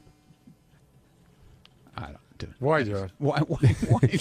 You can answer that question, Gary. He's breaking my balls no matter what. If I do the right thing, it's not good. If I do the wrong thing, it's not good. What can I say? Joe in Pennsylvania, you're on the wrap-up show. Okay, I'll tell you where the problem is, Ronnie. It's if this were a trip you were planning out to California to do some Fox TV show, you'd have been a lot more tenacious. You'd have checked into a lot more sources. You'd have gotten it done. You're getting lazy. Bottom line. Yeah, okay, fine. How am I lazy? We got it done. You didn't get it done the way Howard wanted to. You said no right away. I did not say no right away. You're a negative guy. I said I would check it, and you're a fucking asshole, okay? You don't know what the hell you're talking about. Be careful, you're going to break a hip. Yeah, okay, good. All right, thanks for chiming in there, Joe. As it turned out, it was a pretty normal conversation that Lou and Joey had, right? There was none of that. Yeah, but you don't know what's going to happen. How do you know what's going to happen? There was a whole weird thing that started out right from the beginning where I went out to the hallway to talk to Joey, and he goes, "Hey, Gary, thanks for not returning my phone call 2 Thanksgivings ago." And I'm like, what are you talking about? I've spoken to Joey probably 4 times in the last year and a half. I'm probably one of the few people in any business, show business or otherwise, that calls him back pretty quickly. Mm-hmm. So he seemed to have some bug about me, the whole thing. So he said, "Can I bring my wife in?" And I said, "I don't think that works. Why don't you bring her into the green room, and then you'll go in, and then if Howard wants to call for in." And he said, "Okay." And then when I walked out to get him, Howard goes, "Bring them in." Joey goes, "Bring my wife in." And I said, "No, you're not, Joey." And he goes, "Yeah, that's what I'm doing." I said, "Joey, we just talked about this 20 minutes ago." "No, we didn't." "Yeah, we did, Joey. We just talked about it." "Well, I changed my mind." I go, "I know, I changed mine as well. She can't come in." And it got this is, of course, while I'm walking her in. So it got to be, he was very odd today. He was in this very odd and contentious mood. And then I guess I was the brunt. I didn't hear it, but I guess I was the brunt of Gary's keeping me off the show. Where you going, JD? Yeah. JD, where you going? Why are you writing it on paper? Why don't you speak into the microphone? It was something that we already covered, actually. So what? It was a good point, though, JD made. Well, look, I won't say, Ronnie. I won't say. Speak up, man. I won't say it was JD because I didn't have this conversation with him. But some people said that when you went and said you're coming all over me, you were trying to create another catchphrase. No, I wasn't. Oh God, it was very odd, Ronnie. Yeah, it was very odd. Yeah, okay, like your catchphrase yesterday. No, my catchphrase yesterday. Yeah. Pussy fog. Yeah. Well, yeah. You don't hear me using pussy fog, do you? You don't hear me using coming all over me. Yeah, either, you do did actually. I used it once today. That's it. Okay. That's right. All right. That's all we need is one. All right. Don't come in and write it on paper. Speak into I the microphone. didn't want to bring something. That's why up. they call it the rapper show. You talk here. Hold on. I hadn't. I know you can't talk good. I hadn't been listening, and I didn't want to bring something up that had already been discussed already. I was having respect for the show. Unlike you, why? who just Since wants to when do you have respect for the show? I have respect for everything I'm involved in. Good. Why did you email a spoiler alert to Howard that had the spoiler in the title? That is amusing. I'd love to hear this explanation. There was a mention. Arquette mentioned Howard on Jimmy Kimmel, and I forwarded the message, and I assumed he had already seen Arquette had gotten kicked off. So I just put spoiler alert, Arquette was kicked off last night. But why would you assume it? Because you don't know that Arquette's kicked off till like 9:58, right? Yeah, well, I assumed he woke up early enough or tried to find out or something. Because most people would have been, spoiler alert, don't read this if you don't want to know who got kicked off Dancing with the Stars last night. He's going to see either way. He's going to see who mentioned him on Kimmel. No, but if you said what I just said, then he wouldn't do that. No. But Gary's saying like you would just say, spoiler alert, the results of Dancing with the Stars vote is either in way. here. If I put spoiler alert or not, it would have been spoiled because he would have seen that Arquette not if he didn't want had to. He mentioned wouldn't him. have. No, he wouldn't have. Oh, if you said spoiler alert, don't open if you don't want to know who got kicked off Dancing with the Stars. He wouldn't have opened it. He would have to know either way. So you were being sarcastic writing spoiler alert. A little bit, yes. But sometimes sarcasm gets lost in an email. Well, sorry. Did Howard open his email and then did it spoil it for him, or did he already know? I think he already knew. Yeah. So there you go. You came all over him, man.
Hi, I'm Amy Schumer. I'm a comedian, and I'm here at Sirius to be on Howard Stern's radio show.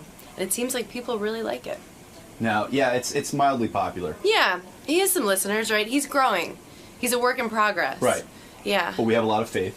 Yeah, in I think Jesus. It's gonna be all right. Oh, of course. The Lord will guide more listeners toward him. As long as you give your soul to the Lord.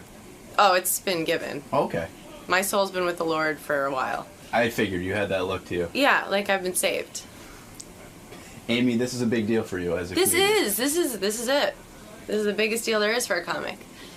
Well, have fun today. Any advice? And just Godspeed, and may the Lord bless you and keep you. He's always with us. And also with you. I should probably play Amy Schumer's appearance on the Charlie Sheen roast to get everyone all excited about her, right? Yeah. Because she's out in the green room, and I got a lot to get to today. I got to still play Richard and Sal's new phony phone call that involves Ronnie. Oh, that was an old one you just played. That was just old, yeah. Amy Schumer is a young comedian. I think when Whitney Cummings went off to do her TV show, they had to get somebody new on Comedy Central who can be hot and be funny. So here is a... hold on, Gary. Slow it down. I'm going to play Amy. I'm going to play Amy on... Do you listen to the show out there? You always see the poor guest getting heave-hoed right out of here. I was listening. All right. I just thought it would be weird to play her appearance while she was sitting here. Okay. Okay? That's how I generally work into these things. Okay. How many years I've been with Because we go over all of this before we get in. Well, all you got to do is listen to the radio. That's why I put a speaker in your room. Hi. Hey, Amy. Nice to see you. Thanks for having me. I'm happy to have you. Look at this. Look at your headphones. Hi. Look at you. How are you? Good to meet you. Good to meet you. Hi. Thank you so much. Oh, we're glad to have you here. What is this? That's this a wire. hurts. What hurts? What's this thing? Let me see. I don't know. It's a clip of It's some like sort. a netting. It's like stabbing me. This is Is it? this is karma. Is it hurting you? I could have it fixed. No, I'll just I'll awkwardly sit like this. I'll hold it out like this. Hey, Gary, the headphone wire is frayed and it's sticking into Amy's neck. My precious angelic neck. You'll come out of here all marked and scarred. Be like, what happened? I'm like, oh, What it's is not that? Howard. I don't know. What happened? I don't know. Looks like someone had beaver teeth and gnawed through it. A Jackass fan came in here. Yeah, right. This is their You want attempt. to switch to number 2? Okay, whatever you want to do. Here. Ooh, thank you. Look at this. All right, here, I'll switch your microphones. I mean, headphones and microphones. It's both. Watch Gary at work. Oh Look how my good. God, look at this.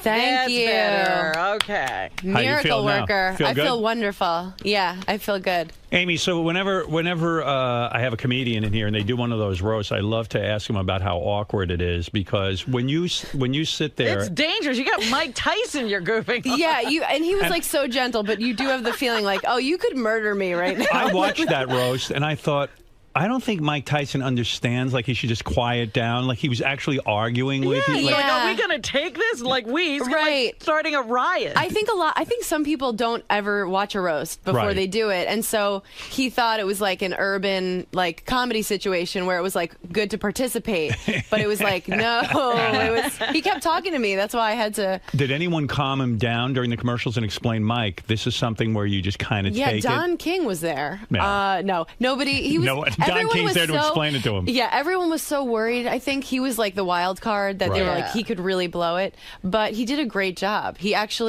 did I think even better than it seemed like he did. You got criticized at the roast because you did a joke about Steve-O, right. the guy who died, but I didn't think it was that offensive of a joke. It wasn't No. about that guy. It was more about Steve. It was about Steve. Yeah, no, I really like the Jackass guys in those movies. I totally just thought of it as another roast joke. That wasn't like. Was he angry with you afterward? Well, Comedy Central chose to cut to him looking like he was about to start sobbing. Right. So people were like, "Oh my God! Like, why did you ruin Steve-O's life?" But I didn't think that would be like the joke heard around the world. I didn't talk to him after because he was at the hospital because his nose was broken. Because of this thing he did on the roast? Because Tyson, yeah, he kept running into Tyson's fist. And he broke his nose. Yeah, that was the goal. That is insane. Yeah, it wasn't fun to watch. I left the stage. I was like, that's not. And you know what? Need that. They barely spent any time on it. Was like all for nothing because Yeah. Steve just ran into Mike Tyson's fist And he broke his own nose. Yeah, if you watched at the very end, William Shatner's watching, and he goes, he says something like, Steve, oh my God. Like, it was just, it was not a fun display. I didn't like I feel seeing bad that for live. Steve-O because he's not, I know he wants to be a comedian and Yeah, stuff. he's doing stand-up. But he always then relies on the stunt that's going to eventually get him killed. There is a sadness to that, but people love him. Yes. Like, he has I found out the hard way, they have majorly hardcore fans. I love Steve. I've had him on the show many times, great. but I He's always great. think he's going to kill himself. Like, he'll all of a sudden light himself on fire, and I go, one time this is going to go horribly wrong. He's a liability. That's the fear because he feels he has to deliver that. I know, and it was like, he so is going in the stand-up direction, but anything like that, there's a sadness to it. Now, I hadn't heard your roast in a while, and then I realized you were making some funny jokes about Patrice O'Neal's diabetes. Yeah. He's a comedian. I've had him on the show. Yeah, I love him. But he had like a stroke over the weekend. He did. He had a stroke. Oh, did he? Yeah, I saw that. didn't even hear that. I saw that on Twitter that he had. Is it a severe thing where I think so. Oh. Like there's only been I work at the Comedy Cellar a lot, and there's only been some sprinklings of what happened, but yeah, it's What's really. the sprinkle? I mean, what do you hear? He's not seeing anyone. Like, nobody's allowed to go see him, but he, God, I don't know. I'm gonna start crying. He was like passed out. Like, I think maybe he can blink but he can't move. He can't talk. But this is like third hand information. Yeah. So yeah. But if anybody wants to email love for Patrice Very at Gmail, funny guy. set up. Incredibly funny, yeah. He's one of the best comedians working. I think people who don't know much about the roast think that there's any sort of venom there, but it's like, it's more, you get to go after the comedians the hardest. Right. It's called Love for Patrice at Gmail. At Gmail, and you can write him. Just write, you can just. Is he going to live? You don't know. I don't know. I just thought all comedians know the health of every other comedian. No, Well, I mean, he's usually a it friend. seems Like they're a small Right. community. Especially the New York comics. It is kind of a tight knit thing, Yeah. but it's that there aren't really answers yet. It's not that I haven't gotten word. There's no real answers yet. So did it ruin the foot joke? I mean, the fact that Patrice is No, now... I still think that's like a sweet, sweet joke. That Right. joke was gold. Yeah.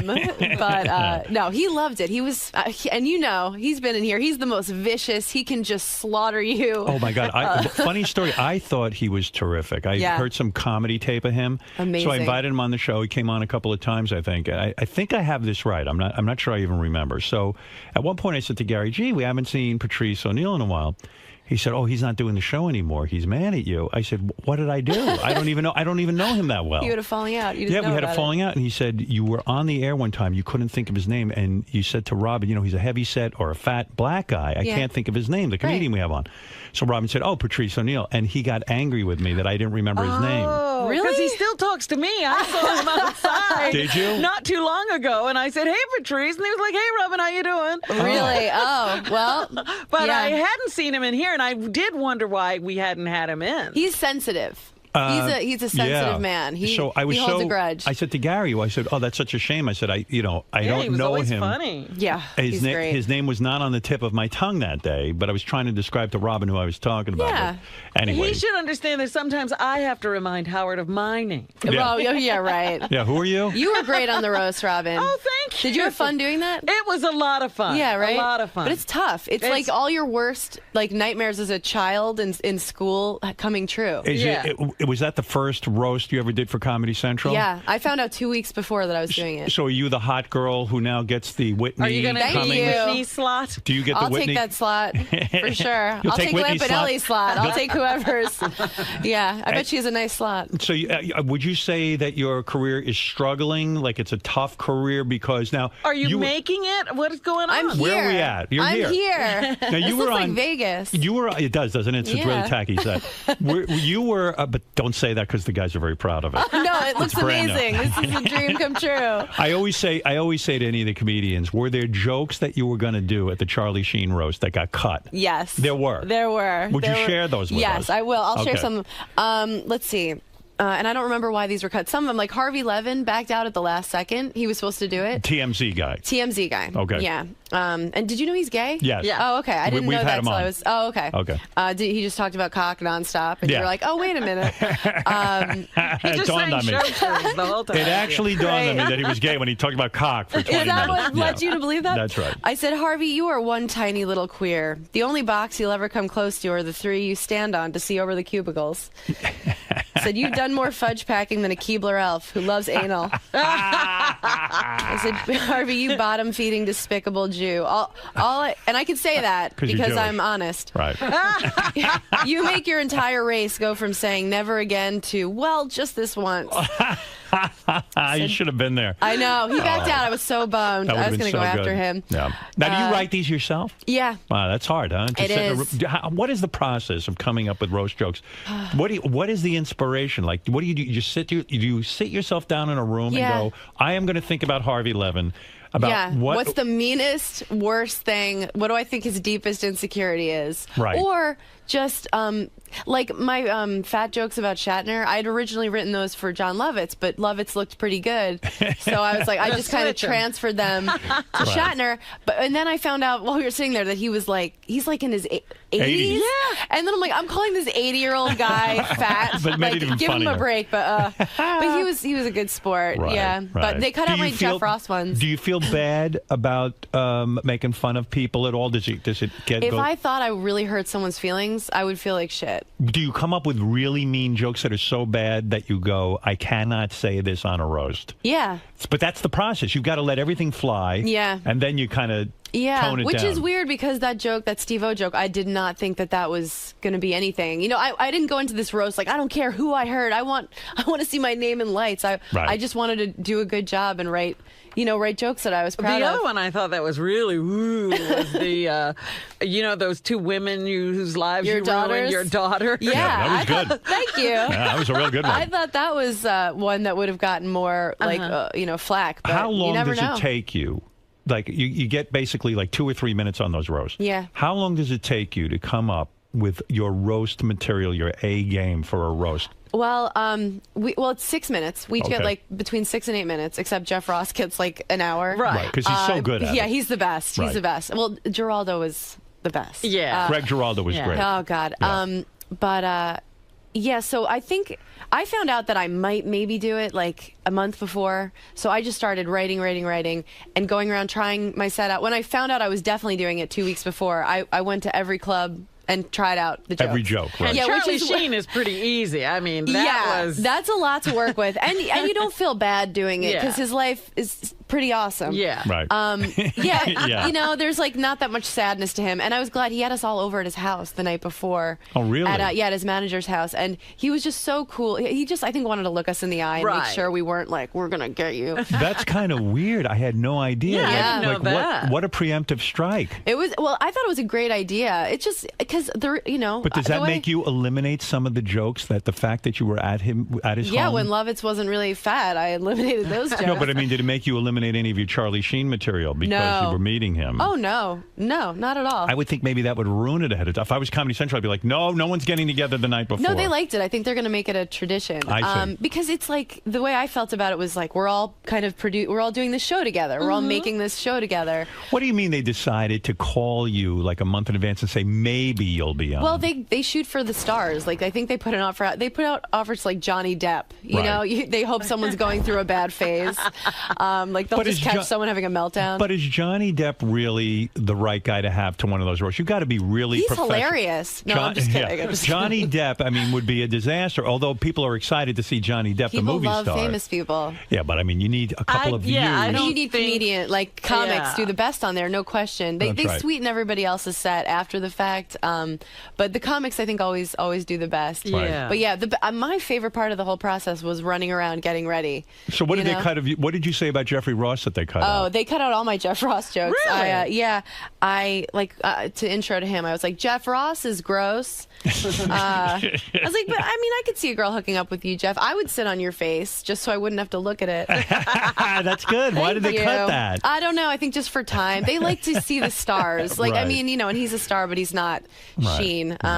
Kate Walsh she's had such a full life, but no one to share it with. She really proves that no amount of money in the world can fill the hole that her uncle used to. They said no. They're like, no. I'm like, okay. I don't know. I would have liked her. Right? Yeah. Why not? Yeah. She was cool. She's so cool. She would have been fine with it. Does it kill you inside when you've crafted these jokes, you went to comedy clubs, and then they go, ooh, and they stay on that piece of paper? You mean the audience or Comedy Central?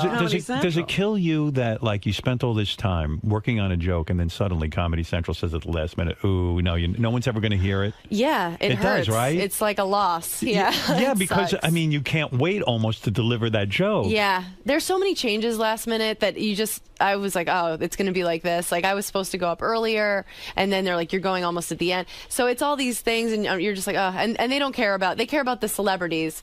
I didn't even get, like, my makeup touched up. Nobody told me the red carpet had started. I was like, anyone want my picture? And they were like, no, thanks. No one knows you. Do you have these jokes memorized in a sense because you've worked so long on them? Well, I only worked for 2 weeks on them, really. So a little bit, like I'd said them a bunch, but they're not on the tip of my tongue like my act would be. Is it your biggest fear that you'll craft a joke for the roast and then you're delivering it and then you stumble like over a word and then all of a sudden, like Sarah Silverman told me that's her biggest fear. My biggest fear is rape. Rape. Next to rape. Then, right after rape, a close second is no, not at all. I don't know. I don't think so. Would your biggest fear be getting raped at the roast? Yeah, getting raped on TV. And stumbling over your line. Yeah. Oh, my God. Speaking of rape. Yeah. So the one taboo thing they said to you, you can go do the Charlie Sheen roast, do whatever you want. But Mike Tyson, you can't mention talk about the rapings. You can't talk about rapings. Yeah, but we sort of skirted around that because once they realized, because it wasn't the network that said no rape, it was like I think Tyson's wife, or they were like, hey, can we just sweep that rape under the rug? Yeah. And we were all like, yeah, of course, we wouldn't bring that up. But one of my jokes, I just said, when you speak, you sound like a girl crying. Do you give yourself an erection? But he was like, he didn't even understand that. Yeah, it was that felt bad. That felt like like making fun of someone who was just like, what? Why didn't you say? The whole time he was saying, hey, are we going to take this? I was like, oh, that brings up the rape to me. I know.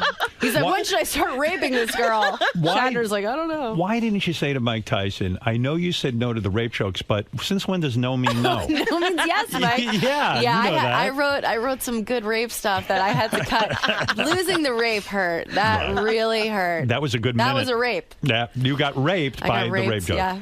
So when you do these Comedy Central roasts, that brings you, like, I had never really heard of you, and you were on Last Comic Standing, and you came in 4th place. Yeah. And yet I never watched that show. No, me neither. Yeah, I didn't care about. I can't even believe it's still. Is it still on the air? I don't know. You don't even know. Sometimes I'd never seen it before I did it. They don't. I don't think it was on this it has summer. launched. No one. Right. You know how American Idol had Kelly Clarkson? There is no one that got famous off that show? No, not at all, which was a great thing. I'd been doing stand-up 3 years. I was like, who's from out of town? Like doing soft shoe, and luckily no one saw it. So I got to then, for a year after Last Comic, I went around and I headlined because, enough people watched it that you're a draw on the road.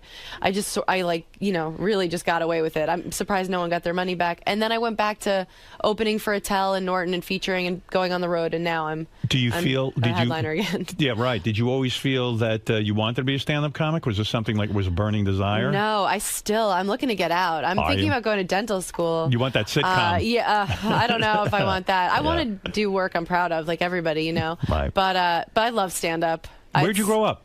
Rockville Center. Oh, yeah, well, I know. A horrible place. It is a horrible place. I hated it. I did not fit in. A lot of funny people come out of Rockville Center. That's true. Attell's from there also. I always tell Robin, I thought it was very anti-Semitic. They have the archdiocese there. Yes. They called me, instead of Amy Schumer, they called me Amy Jumer. Oh, wow. I'm serious. And one day, it was like this summer day, and I was walking past this bodega, and That's a deli for. Oh. We don't know that. Yeah, right. I did Rosetta Stone, Right. and these kids they're like start throwing pennies at me, and I didn't even know that was like a. I was confused because they looked really mad, but I was like, "This is awesome!" You know? Hey, free money. Like well seen in Goonies. Hey, they like me. They really like me. Yeah, no, I dealt with total anti-Semitism in Rockville Center. They have that golf club and beach clubs where they're like, I'd have to change my last name so they didn't know I was Jewish. It's like the real deal. So how do you end up in stand-up comedy if you didn't fantasize about it? I was a problem child. Teacher's worst nightmare and class clown were like my little awards. Oh, really? Were you really a bad kid? Yeah, I had Saturday detention every single week. Really? Yeah, like Breakfast Club, Saturday What would you detention. do in school that was so bad? I was a huge wise ass. I would say the funniest thing I could think of. Like I just liked making myself laugh and making people uncomfortable. Right. I would always and I never saw the teachers as like these untouchable authorities. Wow. I'd be like, listen, Gil, I'm really bloated today. You know, I can't be in your gym class. Yeah, I was like, I know that you go home and you black out and you call hookers. Like, do I have to pretend because you're wearing a suit that I should respect? I just couldn't. Wow, so you were disrespectful. Did you go to college? Yeah. Oh, you did? Yeah, no, I wasn't disrespectful to the teachers that like treated you like a human being. Right. But, you know, the people who like just have, you know, personality disorders who take it out on kids. I like justice, you know. Are men really intimidated by you because That's you're... what I tell myself. No, seriously. Are they? Do you have a boyfriend? No, I'm you single. don't? You Yeah. broke up recently? Yep. Were you dating the guy who was on the roast Yeah. with you? Yeah, we were together for 2 years. Which guy? Oh, that guy? Anthony, yeah. He's great. The guy whose it name wasn't you bad. didn't know. Yeah, Right. like Vandersloot. Well, he has a rapey quality about him. I think that's why I was attracted to him. I always like guys that look like they could play. Is it weird to date another? Is it weird to date another comedian? I mean, it it is wasn't he weird. competitive? We were never competitive. Luckily, we were both doing pretty well. Right. But Who's a better comedian, you or him? Oh, me. Right. Come on, let's be Clearly. honest. You're not going to date somebody better than you. No, he's a great comic. He Yeah. really is. Yeah, I would love to be like, he's never going to make it, but I think he's going to. So why'd you break up with him? Seemed like a happy couple, right? We were good. It was just we wanted way different things. I would have loved for us to have stayed together. What'd you want, marriage and everything? No. What different things do you want? I already have a ring. The Nuva ring. What was it? It was just, you know, we're both on the road so much, and I was like down to try and make it work, and he like wasn't able to give as much as I needed, I guess. Like what did you need? A text message once in a while. Like once a week at least? Acknowledge me when you're not here. Well, yeah, no. By the end, it was like I'd be like, can you text me after shows because we're both alone in hotel rooms and miserable. And it was like a parody of a guy like on a sitcom. Like, he was like, "You're suffocating me," and I was like, "What? Am I a waitress you banged in Fresno?" Hey, don't I know you? Yeah. So like you know. He's he young. wasn't for that. No, but I'm excited. I'm How old are excited you? to be single. 30. 30, and how old's he? 33, 32. Yeah, do you think he was banging other chicks on the side, maybe? Not that I know of. Right. I don't think so. Like but when a I've guy seen doesn't- girls like girls want him. You know, they throw them in front of me. But when a guy doesn't text you, like he's on the You road, think you're he's on the road, busy. and he doesn't text you for like 2 days. Right. You know, I wasn't even worried about that. Wow. Seriously, that's not why because it doesn't matter. I was like I wasn't like, go cheat on me. I wasn't like, Demi Moore. I was like, you know, I hope you don't cheat on me. If you do, I hope I never know about it. And don't like catch any new disease. Right. Be Let's just safe. keep the ones we have already. Right. Let's harness those. But yeah, I don't think so. He's not. I thought he would be the type to be like that, but he like gets too drunk. I think that's what it is. I'm like, no, he won't be able to do anything anyway. I mean, but you I wasn't clearly- worried about that. I just wanted a friend, like my best friend, to be like, yeah, the MC sucks, and just talk. You clearly are a funny person. Did it Thanks. kill you inside when you don't win America's funniest comedian? No, I couldn't believe I was on there. I mean, 3 years, under 3 years I've been doing it. And the other guys had all been doing it 15, 20 years. And I'm just like every step of the way my like sort of reality character on that show was bright-eyed and bushy-tailed. Who won that year? John Reap. John Rape? John Rape. John Sodomy? John Rape. Who is this? John who? Yeah, John he's like kind of a blue-collar kind of guy. I see. Yeah. So he won, and you didn't feel, oh, I'm not a funny person, I'm giving up the business. No, I got fourth. I was like, oh my God, this is it. I broke up with my boyfriend at the time. I was like, I'm going on the road. What were you doing before? Sorting mail and bartending. Really? Yeah. Are you, so now you're single. How long have you been single? 3 weeks. You date anyone yet? No. Have you fucked anyone new? No. We broke up one time about a year and a half ago, and I was like, all right, like maybe I'm still like I was in college. Somebody needs this. Right. And I went out, and I was like, and I met a guy. Where'd you meet him? At a bar? At a bar. Right. I met a guy, and I didn't like. I just thought he was really hot. I was wasted. That night, I was like, oh my God, he looks like the Twilight guy, like Robert Pattinson. Oh, you know? that's a handsome guy. In the morning, I'm like, you look like fucking Governor Patterson. Like he's not cute in the morning. And I'd never dealt with an uncircumcised penis before. Oh, he was uncircumcised. He was uncircized. And what was he, European? He was French. Ah, I didn't even French. know he was French. I thought we were both just like faking the accent, you know? But like, I really realized like that men don't warn you; they just like roll it out, you know. Yeah. And so I had to become an award-winning actress. I'm like, oh no, that's totally cool. I'm like, Mom, can you come pick me up? I got into something here. Because men don't ever like tell you what you're about to deal with. You know? Never saw an uncircumcised penis in your. I don't think I've ever seen one except for Sal. Who whips I've it never out even every seen minute. them in porn. Like I was like, what is that? Are we having a pillow fight? Like, why is the gnome from Travelocity in your underpants? Yeah. Like, Was it I was gross? thrown. Did it smell or something? Oh, sorry. Yeah. It did. It was gross. So did you blow him? No. No. So what did you like start giving him a hand job kind of thing? I tried, but it was like an ice cream cone had melted in my hand. I felt like a magician with the scarves, just pulling. I was just like, get me out of here, you know? Right. But he was like, the French guys are different. Like he didn't expect anything. He like couldn't believe that this was happening, and he was really sensual, and he started to pick me up. You know, like when we're kissing, and then I think he realized that he was in over his head. I kind of got planted back down. I'm like trying to feel sexy, and he's like winded from trying to hoist me.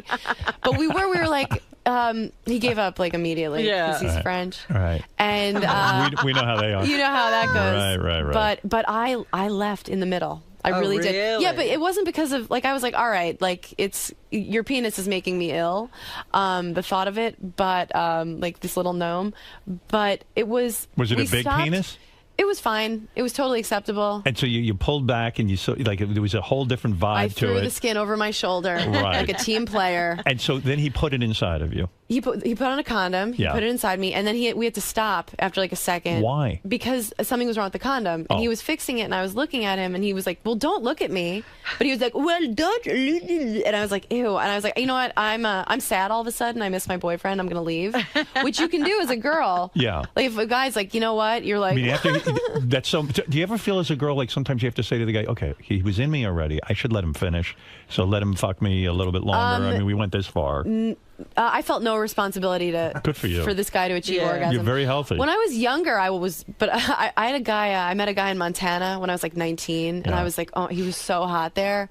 He was like a mountain climber. Montana hot. Montana. Muscular. He came and visited me in New York. Doesn't translate. It's like when you get that moo-moo when you go to Hawaii. Yeah, you you're can't like, wear it when you cannot come home. rock it when you're back at home. Yeah, so I learned that the hard way, but I was like 19, and he flew all the way here, so I got myself drunk enough to sleep with him. Yeah. I was like, oh, he flew so far. But now I'm older. I'm like, you can always get out of fucking someone. What is Unless it that it's Tyson. What is it that it doesn't work? I mean, it's kind of like he's out of his environment. Yeah. He was hot there. He doesn't fit in with my friends. That kind of thing. Well, it was more than that. He was like pointing out gay people. Oh, I see. And he was. Hey, there's a gay. Oh, this is really New York. Yeah. You know, when you're in the mountains and all you're seeing is the sky, and he was like in a Dave Matthews cover band. I was 19, okay? I'm 19 years old. And but in retrospect, like, he was such a dirtbag. Like, he just wanted to... Hey, wait a second. Here's the French guy who fucked her. We just found him. Oh, was on the I would phone? be What was so it like when you were? terrified. What were you like? Did you enjoy having sex with Amy? Oh my God! It would have been nice to have a little sex with her. You were having sex with her. I was trying to have sex with her. Yeah, This is sounding like feeling my Borat. foreskin over her shoulder. This is not sounding with French. the condom? Oh, I don't know. It was the condom was grossed out too. Was your foreskin? Pretend it was upholstery. Use your imagination. You're a comedian. Oh my God! Flawless French accent. Thank you. That's Wow. I trained him myself. You're a dialect coach. I That's had right. no idea. So you were a bad kid Yeah. who got in trouble at school, and then you make the switch to become a comedian somehow. Yeah. First time you get on stage, a disaster, I imagine. Where do you go to become a comedian? I went to Gotham Comedy